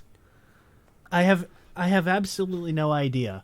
And I think the problem is that, like, every time there's a new snag with his plan, it turns out that, one, he already figured out that plan, and we're just being led to believe that, oh, this is a new hope to defeat him. And two, every single time, it requires him to spontaneously obtain a new superpower in order for this plan to make any sense. And it keeps getting more and more and more ridiculous every single time. Like, I kept comparing him to, like, Silver Age Superman, because Silver Age Superman used to just be able to pull new powers straight out of his ass whenever the writers wanted it to. And at least there, it was usually done because it was funny. Like, Superman being able to use super ventriloquism is not meant to be some super-duper earth-shattering superpower. No, it's just a funny goof because it's the 1950s and we don't give a shit. Evolt just spontaneously pulling new superpowers out of his ass every single other fucking episode just makes it more and more ridiculous because, one, what are the limits of his powers? And two, it seems like he didn't even need to do any of this to begin with because, oh, he can just probably blow up the planet. He could just stormed into the Prime Minister's office, killed them all to begin with. He didn't even need Faust. He didn't even need the fucking smashes. He didn't need any of this bullshit. He could have just taken over the country by himself and there would have been no issues. It doesn't make any sense. Yeah, I wanted to say it like this when I finished the show. Evil tried to find out what 1 + 1 was by starting with the square root of 56. That's how this plan went. Instead of just going 1 + 1 is 2, He had to go, all right, what's the square root of 56? Okay, now divide that. Now take this. That's what he does. He literally could have just won. There's, like, when he killed Sento, why didn't, like, when he poisoned Sento and he was going to die, why didn't he let him die? Because nobody can answer that. Because fuck it. Purpose, apparently. What purpose? What purpose? We don't know. That's the thing. Exactly. The closest thing I can say is Evolt Phase 3. We don't. I don't. But that wasn't even part. That was like the one thing that wasn't part of his fucking plan. That was the one thing. That was the one time his plan went wrong because he didn't want to merge with Sento. He even says that. So that's not even like the closest you could probably get is finding and fixing his belt. But I guess just because fucking anybody can make those belts, he didn't really need Sento. He could have gotten the fucking cyborg to do it. He could have gotten literally anybody else to do it. Fuck, he could have forced the dad to do it. Because the dad was working with him the entire time, despite all what of his records said. So, for all we know, he would have been willing to do it. Exactly. And again, the fact of the matter is, again, no matter how you look at it, there are 45 different ways that Evolt could have won, and he took none of them. And because of that, he got sucked into a fucking wormhole. Like, what the fuck, dude? And like when and then again, I'll say it like this. Jay had told me when we first started that I was looking at this entire show with hindsight. And you know what? At episode 10 I thought, you know what, you're right. I am. I should not be doing that. So I basically did. Obviously I can't do that, but I basically just tried to erase my memories, push them all the way back of Build, pretend like I'm watching this for the first time. Honestly, dude, it made it fucking worse. Because the more you put, like, it's basically like building a fucking building and then you forget the fucking foundation. It's like, what the fuck happened? Of course the building's going to fall over. You don't know where the fuck do we go from here? It's like building a house without a roof. It's like, were we supposed to put something on that? I don't know. What the fuck? And that's Evolt in a nutshell. He fucks this. I hate to say it, but he really does fuck the show over. Because you as an audience member, unless, and I hate to say this, but unless you're literally just turning your brain off, which is just stupid. And you know what? I'll say it like this. You know, Jay said this when we did the Kyoryuger episode. You have to have plot contrivances. That's a necessity with a lot of things. Or else you're either going to write fucking Lord of the Rings or you're going to make a show that's 400 episodes long. I get that. But Evolt's entire plan is a plot contrivance for no reason. No reason. It's fucking like, woo. Oh, Jesus. There again, to reiterate what I said more clearly, there are points where you can just say, fuck it. You know, you don't need to have some grandiose explanation. You can just have your characters be able to do something because that's how the plot needs to go. You can throw in a quick 1 second, oh, well, because of this, and that's fine. But when your entire plot focuses on an endless series of those, you don't have a very well written show because how am I supposed to figure out how anything works? If there is no limit, if there are no rules, if there's no consistent logic, then why can they not just do anything? If they can already just do anything with no questions, then why is there any drama if we've already shown that they can just do whatever the fuck they want? That's the problem with Build, is that there's no limit given to what Evolt can do. There's no limit to what everybody else is capable of. Everybody's just constantly capable of doing new things for no fucking real reason. And it just keeps going and going and going and going and going. And it just becomes this utterly ridiculous mess by the end. And see, it doesn't get any better when you bring in unironic power levels into your show. What the fuck? The idea of hazard levels at the beginning seemed like an interesting concept. But just as you continue on with the season, more and more you find that overall it means literally nothing. Like, this is just here just for shits and giggles. Yeah, exactly. Because, honestly, it all started because when they said, oh, the only Smashes are the only people who the only people with hazard levels high enough that can keep their human forms are level 3 hazard, or people with level 3s. Banjo was a level 2. And before someone says, but it's Evolt that kept them that way. Evolt literally said in the show, after he grew up, I wasn't able to put anything. He was basically a human with just my DNA in him. There was nothing. He got none of the benefits of being Evolt until he became a writer. So that explanation is out of the fucking window. So even then, like literally after they started saying hazard levels were important, even then they basically shot themselves in the foot because it's like, I guess fuck it. I guess fuck it. Like, because again, like, and I mentioned this at the beginning of the show, like, how does Evolt just suddenly know how high these things go? How does he have a numbering system that humans can actually understand?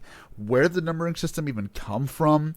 What is a hazard level really? Is it really just like a danger level? Like, oh, this snake is a hazard level 2. You know, like it's something like that. Like, there's there's no real like base, like even like DBZ did them shittily, and they're the one. It's the one that fucking invented it. Yep. It's just, oh, here's a number. This number means how powerful you are.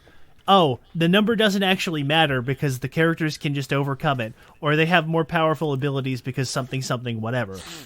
So even since literally the dawn of their creation, power levels have not meant anything. Exactly. And here they don't even mean anything more because there's no basis for what the fuck is like 4.2? What is that supposed to compare to? What is a fucking 5.6? Like, how is that more like? So how is that more powerful than whatever it was before? It's like if you wanted level to say 7 can change a bottle from to gold or silver. Okay. Which already makes me think like, okay, so if your hazard level is high enough that you can change bottles, or you can even make bottles, what the fuck? And besides that, just like what even was the point? Just like, how the hell did he even read them? Apparently he just, slapped them? Like, just touched them? Yeah, he slapped their asses. He just, smacked their asses, and there was like, oh, you just gotta grope your bros to check your power levels, you know? I mean, it's normal. It's normal guy stuff, but... that's fair. Yes, I can feel that. That's why... The hazard level is stored in the balls, guys, as we all know. Lovely. That makes a lot more sense. Thank you. But no, your penis has a hazard level of 3. The closest we get to any kind of coherent balance is, oh, well, if you're a 2, then you can become a monster, and you don't get to die if you become a monster. But then, like, how does somebody count as a 2? What lets you be a 2? How do you start off as a 2? Like, does somebody just naturally have a higher power level? Does somebody just naturally have a higher hazard level? Like, okay, well, if you're a 3 and you drink the gas, then you don't turn into a monster, but you just get the power, which I guess, okay, whatever. But beyond that, there's no coherent criteria for what the fuck a power level is and what the fuck any of this does and why it's supposed to mean something. Stock just pulls it out of his ass and builds, like, Sento's just like, what the hell is a hazard level? And he's like, oh, it's you don't need to worry about it, bro, whatever. But then it becomes this big thing, and it's like, we need to keep working to increase our power levels, and we need to keep doing this, and we literally have the characters training to make themselves have a higher power level. It's a fucking deep. They have it several times, in fact, of the characters just trying to murder each other because that's going to make them more powerful arbitrarily, even though it doesn't matter, because as we all know, the heroes are going to win at the end anyways, because this is a fucking children's show. And see, the thing is, Jay, they mentioned that hazard levels only raise due to extreme emotions like anger and passion. What if you just have Kazumi smoke a blunt and just be chill? Does his power level go down? Would that make him less powerful? Yeah. I mean, yeah, would it go down? Like, oh, dude, Sento got really into Vaporwave the last couple of days. Oh, dude, his hazard level went all the way fucking Okay, wait, down. now hold on. Like, we sure that isn't just hazard or, like, Nebula Gas to begin with? Oh, he's smoking the gas? Yeah. Wait, so this puts Beyond the Gas in a whole different meaning. It's like stocks like Vince McMahon is like, oh yeah, the Nebula Gas. But still, it's like legit. Like when you give us such an arbitrary thing of passion, aggression makes hazard levels stronger. Okay, well then does that mean they can get weaker? Does that mean if they don't fight for a while they get weaker? Like that was a thing in DBZ. If they didn't fight for a while, they got weaker. But is that a thing here or not? Because if not, congrats, you just wasted my fucking time. Like I think we had this idea in the old episode, and I know Chad listened to that one also. The first time we did Build when it first ended, we had this idea that what if hazard levels were more of a thing that were measured by the belts? Like, you defeated a Smash with a hazard level of 1, and you get half of that. Like you get like 0.5 of their essence. Okay, then it's like a fucking RPG system, you know? It's experience points. Like if they did something like that, and you could actually see, or hell, even if it showed up on the belt, because the belt had that big fucking little screen in there anyways, might as well. Like if they did something like that, maybe I could forgive it. But it's just the fact that they're so arbitrarily just thrown in there. Like, Banjo, you're hazard level 3.75th and the third. Like what does that mean? Does that mean he can punch Sento or what? I don't know what that means. See, like that's also another thing. Like it's just so weird. Again, I want to say, like in the first 10 or 20 episodes, the world building was actually pretty strong. However, as the series goes on, like take for example the Slash Driver. Yeah, guess how much of a belt that became, or like I guess really how useful that became, because at the beginning we saw that it was making Banjo like pretty, like go pretty insane and like lose control, until he figures out like, oh yeah, no, I just gotta kind of hit myself, kind of slap myself like a TV, like an old TV to make it work, and like apparently he then just regains control. He just got better. One can argue just like, oh yeah, no, it was the emotional struggle, but like at the end of the day, it's just like no, like he just easily just kind of slapped himself like an old TV, and then just kind of cured himself of the crazy. It's kind of like Gaze with fucking what was it? Gates Revive. Gates Revive, which is like, he just got better. Yeah, he just got better. Yeah, but it's true because like you have that where it's like, Banjo's going crazy now, but now he's not crazy. Yeah. Okay. But now he's becoming crazy again, and now he's not crazy. And now he's crazy again. But now he's not crazy again. Exactly. Yeah, and then just it's like this guy. It's like this guy just has hunger pangs. He's just really angry when he's hungry. He needed stickers. Hey, I feel you there. Yeah. He needed us. Oh, dude, that would have been a great like a tie-in for Japan. Banjo, you're super crazy because of Evolt. No, I'm just hungry. Eat a Snickers. I actually don't want to see that now. I kind of want to see that happen. Oh, that'd be great.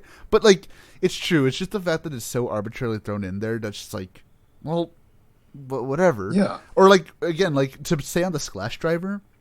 Remember how they said the Slash Driver was supposed to be stronger than the Build Driver? I fucking remember that. Remember when they said that was going to be it said, it's stronger than the Build Driver, and it can't be surpassed. And then Sento's just like, no. Sento's literally just like, nah. Let me put down my full bottles for a second. And yeah, literally just with Genius and then Rabbit, and Tank. And then there's also Hazard Trigger. Well, I mean, technically Hazard Trigger, whatever. But I mean, yeah, it's really easy. There is no solid, like, I guess there are no solid rules here. Yeah, there are no rules. Like, literally, you could just say, hey, Banjo, why are you suddenly stronger? Shut the fuck up. No. I think the thing I take over, like, why is he so much stronger now? Because he ate a fucking Snickers. Yeah. You can literally just say that. Mm-hmm. Or as Jay and I started saying, because burger. Because burger. Yeah. Literally that's it. Yeah. That's the reasoning in this show. Because burger. Hey, why did Evolt never just wipe their memories? Because burger.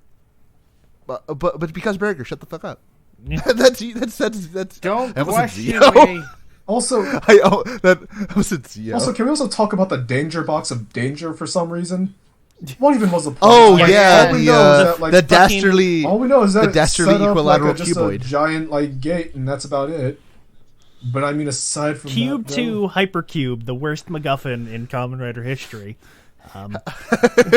Which says a lot, considering how many is that where they shitty get MacGuffins there hypertime? have been. Is that where they get hypertime from? The hypercube? Yes, it is. I mean, shit. We basically already went full crisis. We went full crisis for no reason. But yeah, let's talk about the cube, the dastardly equilateral cube. Yeah, let's talk about the Allspark.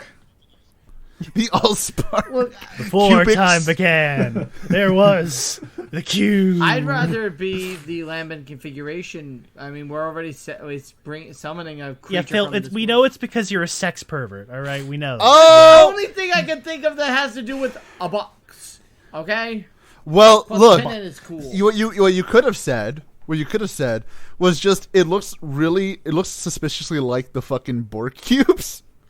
It does. It really looks a lot like a Borg cube. It's like, oh, no wonder it makes so much. Oh my god! No wonder it makes no sense. Wait, yeah. does that So mean wait, that, so that Shoichi so that is Locutus? no. See, you're thinking too small, Phil. Because the Borg cube made a new world, and in that world, Amazon Season 2 happened. That's why we get Haruka as a Borg. Oh my god. You gotta think, man. Here's. You got look. I'm using my 2 million Borg IQ here, but it's just fucking. I actually want to just think it's just a Borg cube. It's like, in reality, everything in Star Trek is all done in miniatures, and that's just the real Borg prop they got from Mars. That'd be great. But yeah, let's talk about Pandora's box and why it really doesn't mean anything. First of all, Because why is it called Pandora's box? It has nothing to do with Greek mythology, and when it's opened, it brings chaos. But the whole point of the myth was at the end of it, it opened up all the evils of the world, but the last thing to come out of it was hope. That Phil, let me ask you this question. Name me one time in Kamen Rider we named a creature and or a artifact after something in Greek mythology that actually followed itself. Well, I was about to say something, but then you added the criteria of Greek mythology, so I'm not going to say anything. Well, I mean, if we think about Exactly. like Norse mythology and Gaim, it really is no meaning. I mean, aside from the fact that they wanted to be really cool with the Christian iconology and terminology. You remember Medusa? Remember Medusa from Wizard? Yeah, remember how many times she actually followed the Medusa myth? Oh, I remember. None. I'm just saying.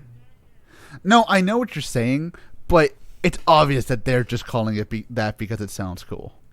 That's why I called it the equilateral cuboid, because it doesn't matter what you call this thing. It's a fucking box. It is literally the box of danger. The danger box. Dan the danger box man. There you go. Oh, could you imagine if Dan popped out of that fucking thing? Holy shit, that'd be hilarious. Oh, I kind of want that now. But yeah, what was the box about? It murders planets, but Evolt murders planets, doesn't he? So why does he want the thing to murder the planet? Evolt made the box, I think. Did if he? I remember the V Cinema correctly, he made it. No. Why? Like, according to the V Cinema, I think it was like a thing that they all kind of fought over. So basically, like, calling it the Allspark is also just kind of accurate. But, Fair enough. you know what? I'm also just gonna do, a quick Google search for the Pandora So box. they made the box, but the box destroys planets. But Evil doesn't want to destroy a planet. He wants to eat it. So why would you want to destroy your food? Destroying and eating it's the same thing for Well, him. But why would you want? Okay, why would you want to blend your steak before eating it? Because I want to drink my steak. Duh. I mean, you're a fucking knacker, but still, I don't know. like that'd just be nasty, dude. AJ, you're trying to find logic with somebody who's using a giant Rubik's Cube. Yes, because this show is built on logic.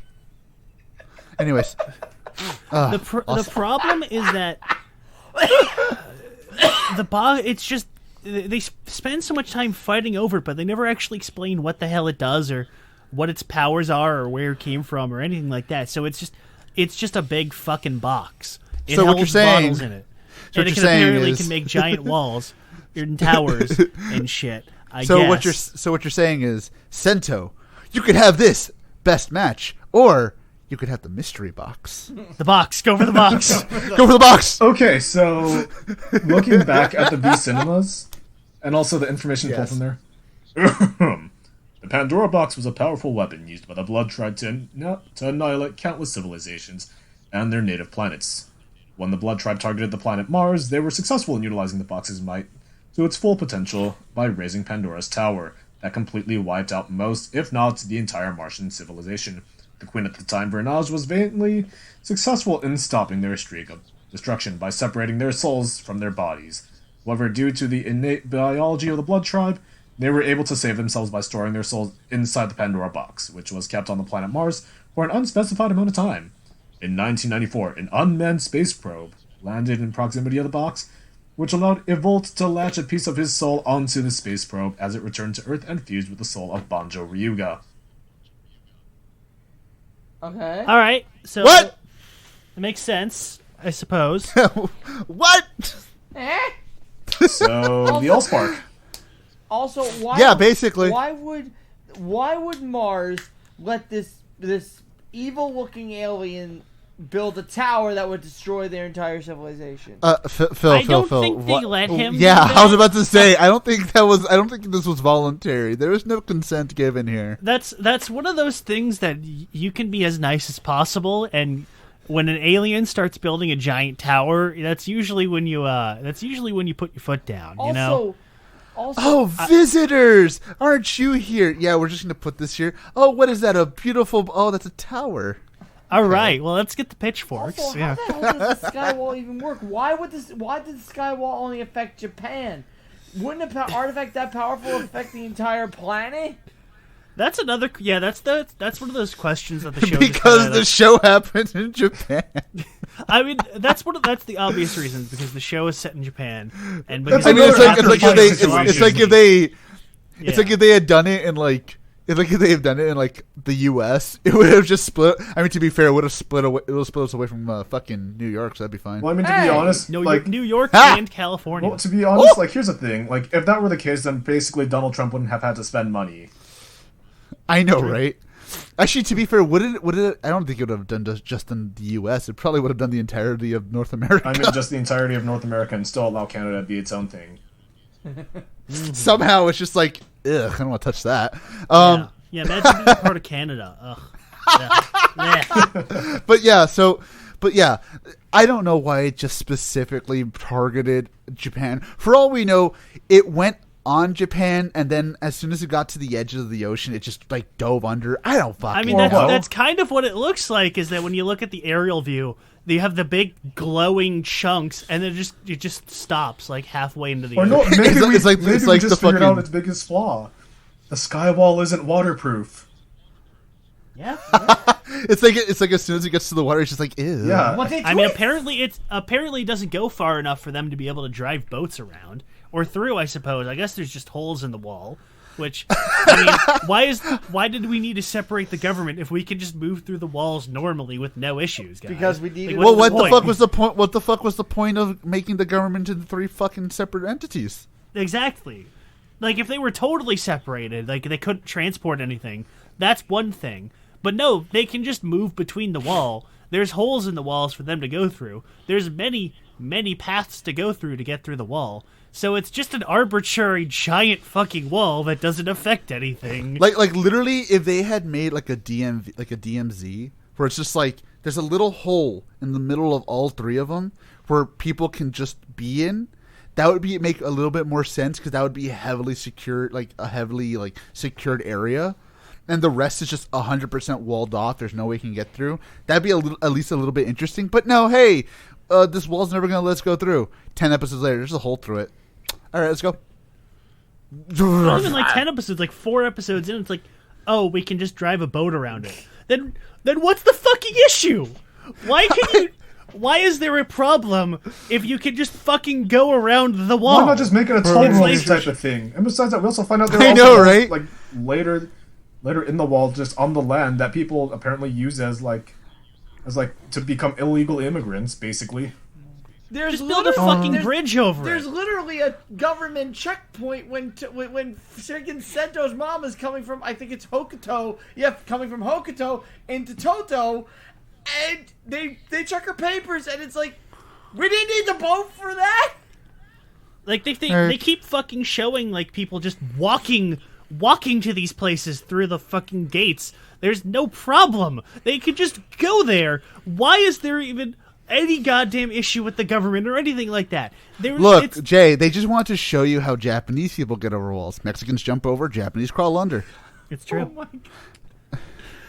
Look, it's fine. We gotta show you that the wall's there, so we can. It's an allegory. It's just an allegory for the Berlin Wall. It's Germany. Well, I mean, you know what? Hey, it's about as useful as the Berlin Wall.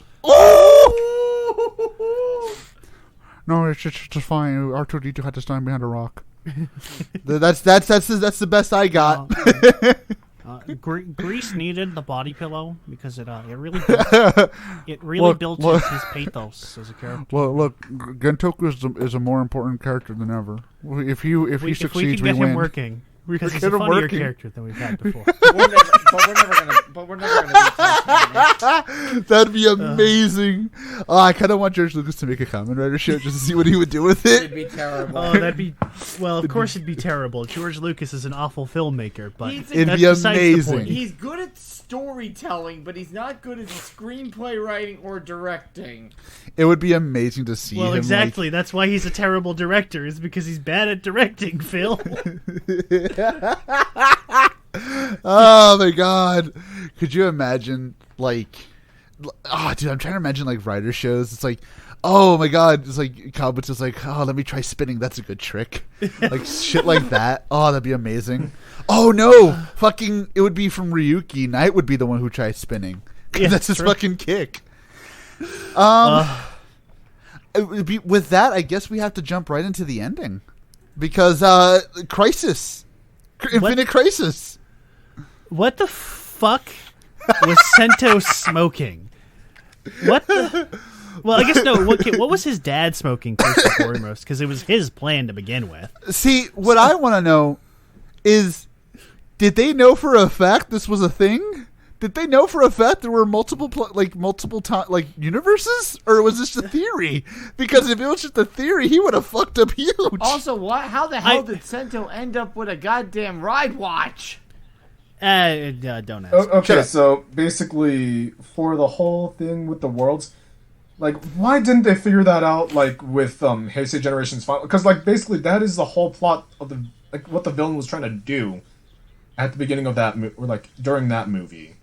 So it's yeah, that was literally the plot of the movie. Is that there's just other worlds out there, and we're gonna try to merge the worlds because evil. Yeah, and then they tried that again in Zio. See, but here's the thing though, for the ending of Build, this is what happens when you also try and this is a flaw of Kamen Rider in general.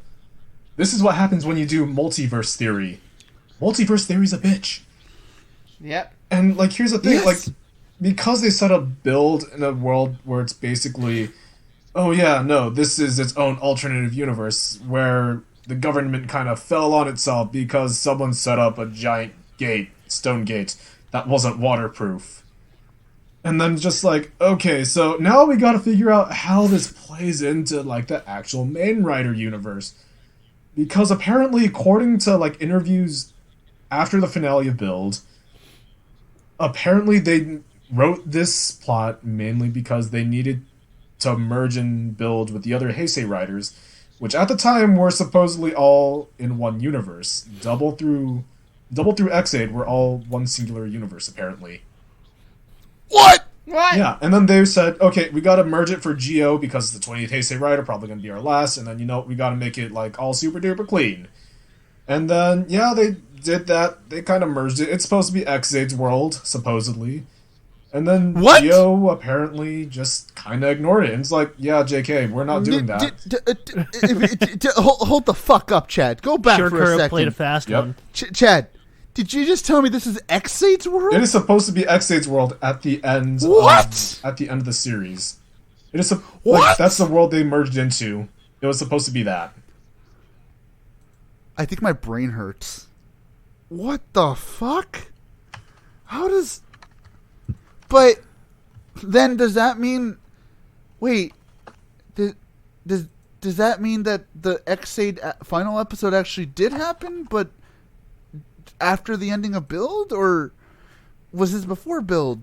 What? Okay, so basically, you know how they merged the worlds, right? So the world they were supposed to be merging into was Build's world. Or no, not Exade's world. It was supposed to be Exade's world. So then basically the thing that was supposed to happen, I believe, was all of Exade happened, or all that Heisei Riders previously happened. Because at that point, I think it was assumed that all of them were all one universe. Heisei Phase 2 at least. Double through Exade.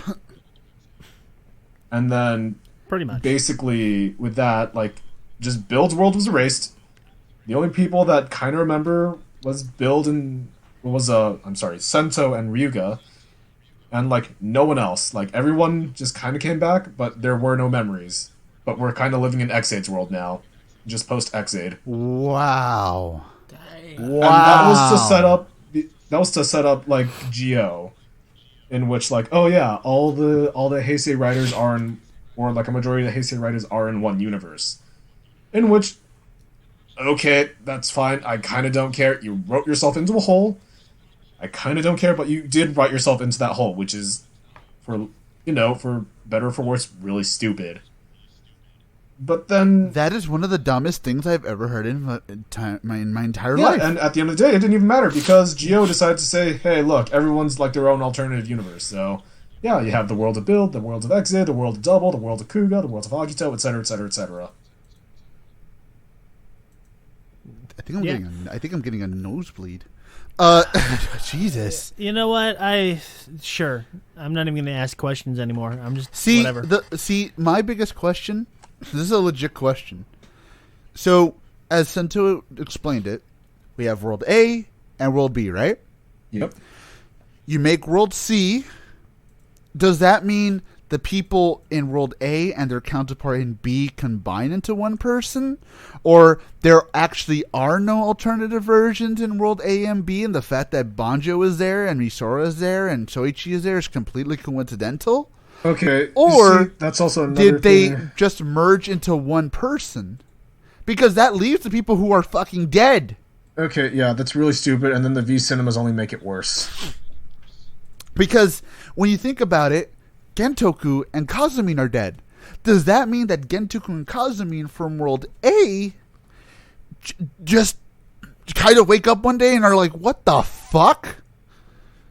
Like, there needs to be some answers here because you can't just leave me hanging like that.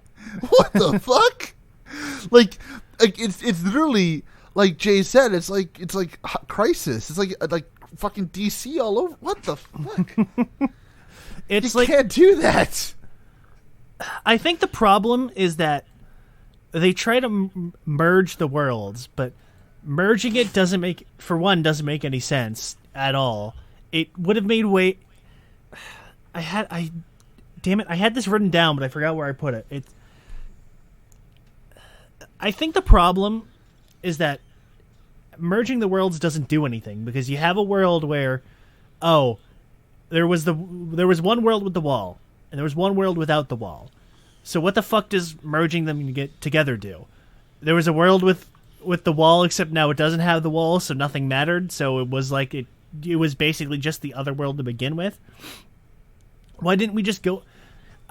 The only real reason they did that because we needed an excuse to get rid of Evolt because by that point he was too ultra duper super powerful. But you could have just it would have been way easier and somehow more coherent if they just time traveled.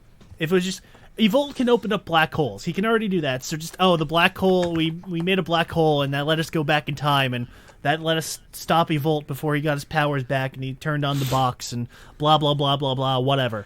I mean, to be fair, Jay, if time travel's a whole other set of fucking worms. Mm-hmm. Exactly. No, that would have just caused more issues. But at least there's a coherent explanation for why everything's fixed. Merging the worlds doesn't really have any kind of coherent ending to it because there's no point to merging the world because everything it doesn't make any sense. God damn it! No, it doesn't. And the thing is, like, again. It brings up so many fucking questions, like, do the people even remember? Are the people from A and B fused into one person? Is it just a big coincidence that there's counterparts in A and B? Do the people who are dead get revived? Like, Who the fuck knows? I don't know. Nobody knows, and nobody ever wanted to fucking explain it to me because everyone I ask is just, shut the fuck up. That's what they say to me because it's like, gee. And like, you know what? At least with time travel, you literally could just say, "Oh, it's what are those rules where you just go back in time, but like you just go? It's basically just your consciousness going back in time, not you yourself." Trying to think. Let's go with Days of Future Past, okay? Yeah, that was. I didn't want to use that one because I know there are other examples, but that's that's probably the easiest example everybody can understand. Let's go with Days of Future Past. Like your consciousness goes back in time, but you don't. Okay, that at least makes sense why nobody remembers it except for them. And hell, you could even just send Sento and Banjo. That's all you need to do, and explain it from there. Okay, so I found the direct quote because I know this was said by someone. Okay, so according to an interview quoted by producer Takehito Omori, his setup that fucker. His setup of the New World in the final episodes of Build was so that post-series writer crossovers would be possible. So again, it was supposed to be that Build was set in X-Aid's world at the end of Build. So that was the New World, quote-unquote. However... He strikes again. However, Shirakura himself, being himself, decided to just integrate the series into the timeline, Skywall and all, justifying with the explanation that the Skywall existed at the time of Build's debut in 2017. And then, as Tsukasa would state in the Kabuto arc, time and space was being warped, causing various anomalies in the timelines. Your mileage may vary on how you think the Rider multiverse works. That is not a Shirakura quote, but it's just like, basically, that's how it's basically turned out. That's my reaction to that. Because, like, look, okay, someone could say out there, and I know someone's going to, because you know who the fuck you are. Someone's gonna say out there, I think a little too much about this. Obviously, it's like, you know what? If I had asked what kind of liquid the fucking bottles have inside them, then yeah, that's me thinking too much about it. But this show puts it front and fucking center in your face. So no shit, I'm gonna be like, yeah, that doesn't make sense, and I demand a fucking answer, because if not, your show is shit! Like, holy fuck! My brain actually is just like, fucking hell. Fucking hell. Like, my brain's just like, no, kill this fucking show. And again, it's like, I don't even hate this show. Like, it's just, ugh. But anyways, I think, oh, you know what, before we end off, Dragon Rabbit, or whatever the fuck it was called, looked like shit. You're dead. Yeah, that's because apparently like they were supposed to use some other suit, and then apparently something happened to the suit, and then they had to basically rely on the Gonda Rising, I don't know, the assets. No way! Apparently something happened to the suit. That's at least the rumor. But the no! I kid you not. You know what? It looks about on par with Gamba Rising, so I believe it. No wonder why it looked really bad. How do you fuck up that bad? Oh my god. I'm going to assume someone accidentally spilled coffee on the Rabbit Dragon suit. Maybe somebody stole it. Maybe it was like, somebody just walked on the set and took it. Nobody stopped. Maury? Yeah. Or was it Ryan Reynolds? Like, check Samuel Benta. Yeah. Was Samuel Benta in Japan? It's like nobody in Japan knows who he is. It's like, oh, you're the Black Power Ranger. Yeah, come on set. Oh yeah, dude. It's like, why are your clothes so bulky, Mr. Benta? Oh, I just had a lot to eat. It's like, where the fuck is the dragon rabbit suit? He's just like wearing it on the fucking plane. Benta! I am not a thief. I am not a thief. Oh no, but Jay, it's okay. They made a meme video about it, and that doesn't mean anything apparently. Even though it's him on video stealing it. Even though it's him stealing the fucking shit. Oh, but it's okay, Jay. We're not supposed to say anything about it because it's racist. Anyways, I guess with that being said, you know what time it is. Because I don't. It's time to jump right into our final thoughts. So let's give it to Chad. Yeah. So overall, Build was just kind of okay. The first 25-ish episodes were pretty solid. Debatably first 30-ish. Again, really just coming back to this after giving some time and space, and also a lot of people slapping me in the face of telling me why Build is so good and why I'm always going to be wrong, and telling me, like, oh, the law of victory has always been decided. Yeah, no, I mean, just, like, it's kind of just okay. It's really overrated. Again, like, this is not me hating on it. I'm just being very honest. Like, it was pretty solid for its drama, again, but I want to say none of the ideas were really all that original. We've seen other seasons do the same thing, maybe for better, maybe for worse. Maybe we also are quote-unquote paying homage to the original Kamen Rider, because we had two writers, one a genius, the other one basically a man wanting out revenge, taken by an evil society and modified to become Kamen Riders who are technically supposed to be evil, and I don't know, basically I'd be repeating all of Kamen Rider, the original 1971 series, and saying, oh yeah, let's just slap a fresh coat of paint on it, and add toy gimmicks, and a villain who doesn't know what the hell he's doing. So, I mean, overall, it's like, it was just kind of okay. I mean, for what it was, until it lasted. But at the same time, it's like, if you like it, that's fine. If you think I'm shitting on it, hell yeah, I'm shitting on it. It's... like, I don't care. Like, it's a fine season. Is it the best? No. Is it a giant mess near the end? Oh, incredibly. And if you tell me otherwise, I'm just gonna look at you funny, like you like eating your shoes. Or you like sniffing Nebula Gas. Just for fun. Based Chad. But, no, that's basically it. Sorry, go for it. Basically it. You know what? Just, it was okay. Moving on. So, next, green or red? What shall I choose? Blue.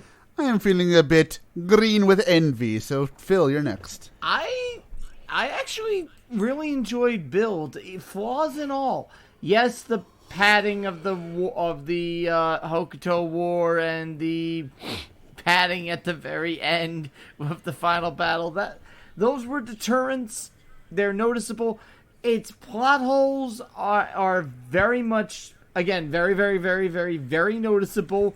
It kind of ruins its logic, but the characters, I like them.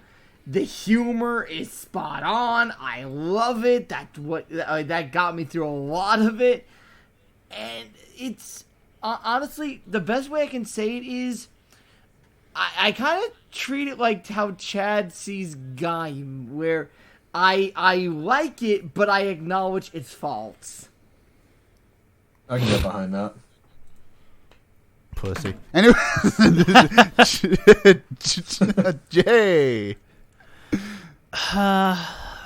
This one's a weird one for me because, similar to X-Aid, I was kind of looking forward to go back to this and looking back on it because I remember really, really liking Build up until like episode 34, 35, and I remember absolutely fucking hating it for the rest of the show.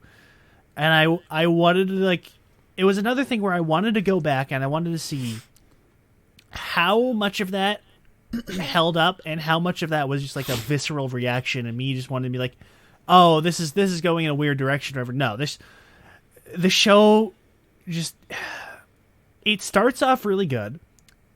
Honestly, the first arc is a little slow, mostly because it's a mystery plot where you already know the mystery going in because it's the most obvious answer ever. And I wanted to bring this up earlier, but I saw somebody once compare it to Chase in Drive, where there was a big mystery about, oh, what happened to Proto Drive? Where is he? Who, what's going on with him? And then it turned out that he was Chase the entire time. But even though we already knew it, it wasn't as big of a deal, and it wasn't as like lame as a reveal because it wasn't the main fucking plot. It was just, oh, here's a plot there that's going on. Even though we already know the answer, it's still a surprising reveal and it's still well done. Sento beating Katsuragi is not well done because we already know the answer going in because it's the most obvious answer. But because the entire show is built around it, it's just a waste of time once it happens, and everything else is just a waste of time because we already know the answer. But after that, the show gets really, really good, despite the constant fucking tournament arcs. the show is just kind of a mess. There's a lot of parts that are really good, but then it immediately squanders everything that it had good about it, and it's just it's difficult to want to like this show. And I kind of don't really like Build. There are parts of Build I like, and I like the cast, but God, this show just sucks. It's like, as a joke, I like it's nowhere even like top 10 worst. It's like middle. It's like it's heavily mediocre is what it is.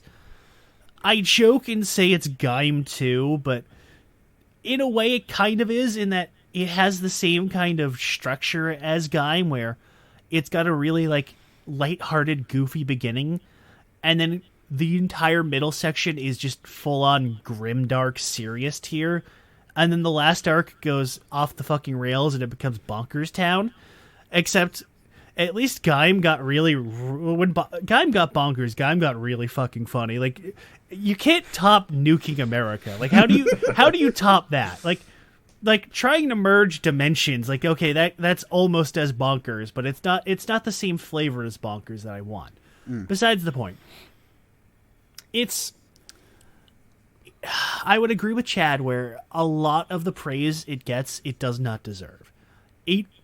People like it because of the characters, and the characters are good, but the show itself is just fucking awful at points, and it's kind of a slog to sit through. And I was kind of not enjoying myself for a good chunk of the show. It's just I can't really recommend Build. I kind of used to be able to recommend Build the first time I watched it. I was like, oh, it's good up until the ending when it was really bad. Now I just kind of can't really recommend Build because it's just there's not really anything of worth that any other show doesn't already do. God damn it. It's weird. It's really weird because I'm going to say this right now before anybody says anything. No, it's not Ghost. No, it's not Saber.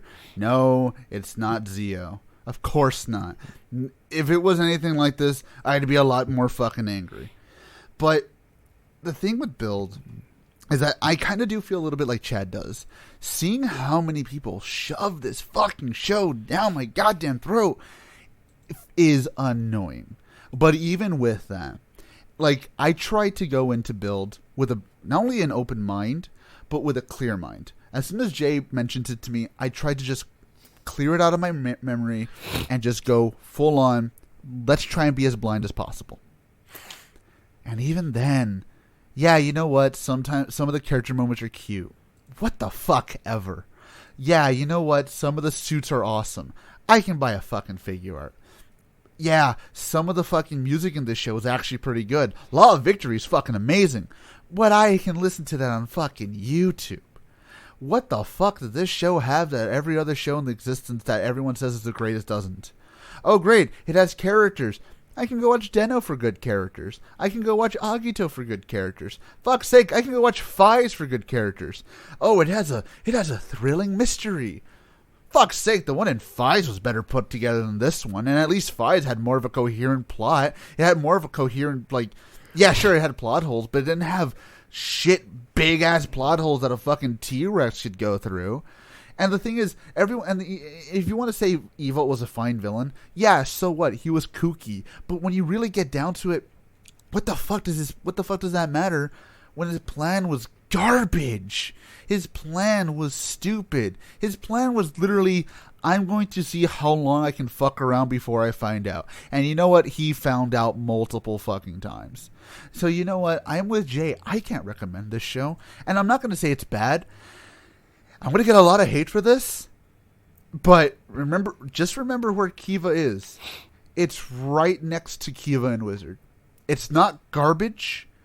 But damn, dude. I fucking like, oh my god. Like, legitimately towards the end, I was just like, can I go home? Like, that's how it was. It has a lot of good stuff, but way too much bad for me to be like, yeah, go watch it. Way too much. And like Chad and Jay said, this ain't it. This is not the show people should be putting all their fucking meat and potatoes in. Honestly, if X8 had gotten this kind of praise, I could at least see it a bit more. Like, after Jay and I did that, I could see it a bit more if X8 got that praise. But build? And this is a pun, I get it, but I'm going to say it like this. It was a lot of build up and not a lot of payoff. Evolt. Well, somebody had to be the one. I'm going to fucking kick you out of this. I'm going to kick you out of the server. So, with that being said, guys. I guess with that being said, oh, what the fuck is that? Oh, wait, did I just spoil it? Yeah, we're doing Drive next. What? What the What? Huh? Huh? Oh, I'm sorry. Did you guys expect the wheel? Well, we're doing a wheel. A spinning wheel. Fuck you. Oh, come on. No! I've done a lot of Hey writing Jay, lately. Phil, you want me to make this? You want me to make this worse?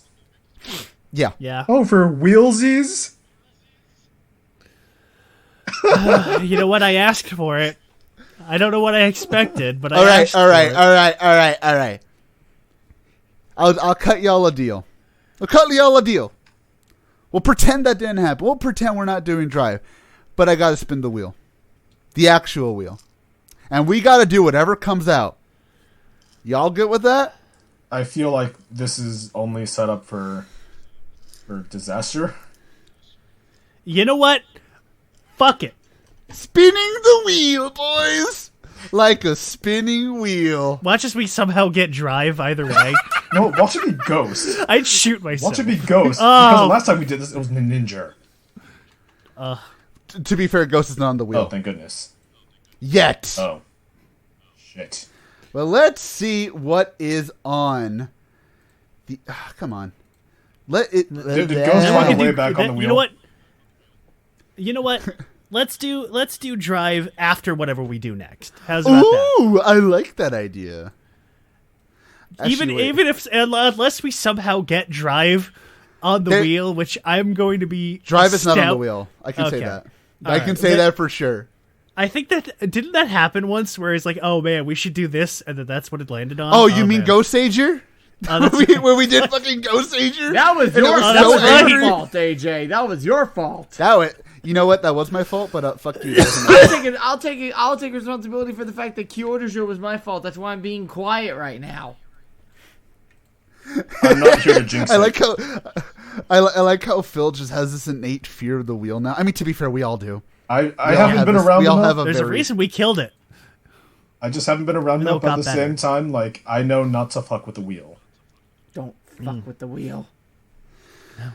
All right, let me actually spin this thing because I've just Never, kind of been stalling. Ever fuck with the wheel. Okay, spin wheel. Oh, man. Spin wheel. Spin wheels. wheel. Man, I guess you guys are really tired of that pun. Oh, fuck you. Oh. Oh no. Oh no. Nunny. Oh no. Oh, it's too late for this. I need dinner. Oh no. Oh no. Oh no. What did it? What are you building it up to be? I don't think you guys actually want to know. I'm curious. I didn't tempt fate, but I'm curious. I've got the gun. All right. I'm ready. Just do it. I'm not going to say anything. I'm just going to... Okay, time to check the chats. No, motherfucker. No! Blah, blah, blah, blah. Are you serious? How the fuck? Well, I mean, technically it came out the same year as Drive, actually. Think about No! No! No! it. Why did I tell you guys about tempting the wheel? Wow. How did it do that? Yeah, if you think about it, Shuriken and wheels are kind of the We same. literally got Wow. rid of it! We got rid of it to do build! It just came Wow. back and decided to take its revenge and laugh at our suffering corpses. All right. I You know what? told No, you. this never happened. I hit the retcon button. All right, we're doing Drive next week. Bye, guys. Look, I told you guys we could have just done Drive. We could We were have. eventually gonna have to do this shit anyway. I mean, In my look, defense, I wasn't. didn't tempt I the wasn't. wheel. I wasn't expecting it to literally land on the thing that we fucking skipped a month ago. Like, what are the chances of that happening? Cruel irony. Why? We could have done Drive. You know what? Fuck it. No, we're doing Drive. This never happened. Fuck it. I'm going back in time, damn it. Oh, we're going hyper time. Yeah. All right, but Jay, okay. No, Jay. Okay, let me cut you a deal then. We'll do Ninja after Drive. Dealing with the devil. As long as we, you know what, we need to get it out of the way because it's gonna keep showing up. You know what? No, yeah. If we don't do it soon, the next time we spin the wheel, it's gonna fucking show up again. So you know what? It's just gonna keep showing up. So sure. So we might as well. Let's do Drive. Dealing with the devil. Wait, so you want to do the Drive thing? Sure. Drive and then Okay. Ninja. Let's Because do the good one first. No, let's do the bad thing first, then get the good thing out. like a spinning wheel. You know what?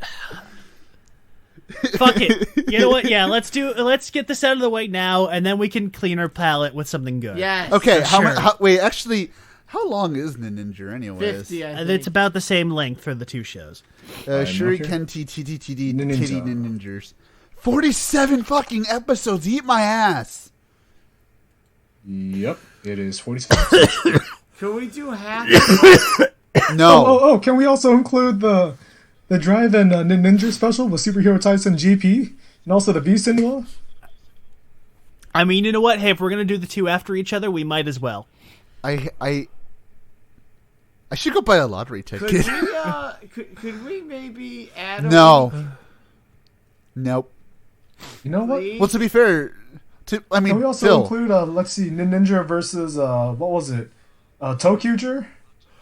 Ah, man. you know what? That Just for shits and giggles, we should just like say we're doing a Ninja and instead do Ninja Steel. Actually, no, I think Ninja Steel's worse. Yeah, Ninja So Steel is worse. either way, we lose. Yeah, there is no winning battle here. We've lost. Game over. Whoever wins, we lose. Dealing with the motherfucker. How the fuck? It's because How the you fuck? had to. It's because you had to say. You had to have your little comic saying sorry. Not this time. You gave us the fucking mystery box, AJ. You know we were gonna pick the mystery box. God damn You it. literally talked about pulled. You literally pulled what Sento did. That just means we're as smart as Sento, doesn't it? Yeah, we're all And we're idiots. not. That means I get to be a fucking brilliant genius physicist. You know what? Hey, you can make your own drugs. No, since I'm the one that was basically saying, hey, since you guys are choosing the box, this is only going to end so well. What does that make me? Smart. Ah, I feel like Banjo Ryuga. Fantastic. So does that mean we go full? Does that mean we go full monkey? Ook ook. We monk. We go full monk mode. I mean, Banjo was full monkey. So, just for the record, everyone, this is probably going to be staying in the recording. And, you know what? Overall, as you can see, the wheel has broken us again. I'm the only one that has been unbroken. Mainly because I'm the only one that's remained unbroken ever since Amazon's. He's got that samurai spirit in him. He can't be broken. Oh, we'll break. I mean, obviously, it broke Phil enough to delude himself. He looks like Kazumine. Anyways, so next time we are. I look like Tom Cruise. And I'm I mean, you Kazurama do. Kota. No, I mean, you do. Right next to Ninja, it was Garo VR or Hibiki. oh fucking come on! Every time. Oh, Every someone's time! saying look on the bright side. What bright side? What bright side? The only bright I'm side. Mr. The only, Brightside. the only Something, bright something. side to Ninja is the bright side of the sword I'm going to be shoving into my fucking stomach. Oh, you mean a Ninja Ichibanto? Actually, no, we're doing a Surprised you remember what it's called. I have a We're weird memory doing- for a lot of things. we're Fair doing enough. Ninja, not Shuriken, or not fucking Shinkenger. So the samurai thing doesn't work. Well, how did ninjas commit suicide? Just jumping off a cliff? Yeah, various ways. Usually, This could have been a lot of things, but whatever. I threw a smoke bomb in the wrong position and it fell off a cliff. You threw the wrong bomb, basically. You blew the dart in the wrong direction. You sucked in the Oh, dart. I sucked it in? You sucked in the dart. You sucked in the dart. Yeah. Or basically you decided to wear bright orange and then decide to yell out "believe it" every time. Oh, based. Also, you accidentally touched the poison end of the knife, yeah. Look, to be fair, Ninja Steel and Ninja at this point seem like the exact same thing to me, so either one was going to be garbage. The fact that Ninja Steel is also on the wheel scares the shit out of me. Actually, you know what's weird? Besides, like, Wild Force in space and... What was it? Wild Force in space and... Let me see here. Excuse me. And RPM, the rest of them are all considered bad, shitty Power Ranger seasons, which is scary because we're gonna have to do some of those. Well, we don't even have Time Force on the wheel. Come on. No, we don't. How the fuck? We have Time Ninja, Time Ranger, Time Ninja. Ugh. Oh no. that would be a really cool fucking show. It's like, oh, time traveling ninjas. And you know what? I'd be down for that. I'm surprised that's not a haven't we? Tokusatsu idea yet. Why haven't? I mean, wasn't that no? That wasn't Jiraiya. Actually, Jiraiya's in Ninja, isn't he? Yep, He is. Yes. That's gonna be a weird one. Oh wait, Ninja's in Ninja. so is Yoshi he's Sadarsa, not called aka Ninja. Dino Charge Blue. Oh yeah, I remember that. He was in there for like half a second just so he could be a pedestrian. Yep. That was weird. That was so weird, man. I mean, hey, you know what? Props for him. He's still the only fucking Power Rangers actor who got to be in Sentai. So That is also what the fuck? yeah. I'm gonna, I mean, you know like- what? I'm gonna completely forget this conversation, and then when we're watching it, I'm just like, holy shit! You're What gonna the be like, fuck? wait, what the fuck? What's he doing here? What? What, Yeah. what are you doing here, man? You gotta get back your Power Rangers. Yeah. Man, what? Get out of here! This show's over. Get out. Go home. Go home. This is Show's all over. innate battling because all of us have gone crazy. Or at least we got 4 of us. I'm still pretty sane, actually.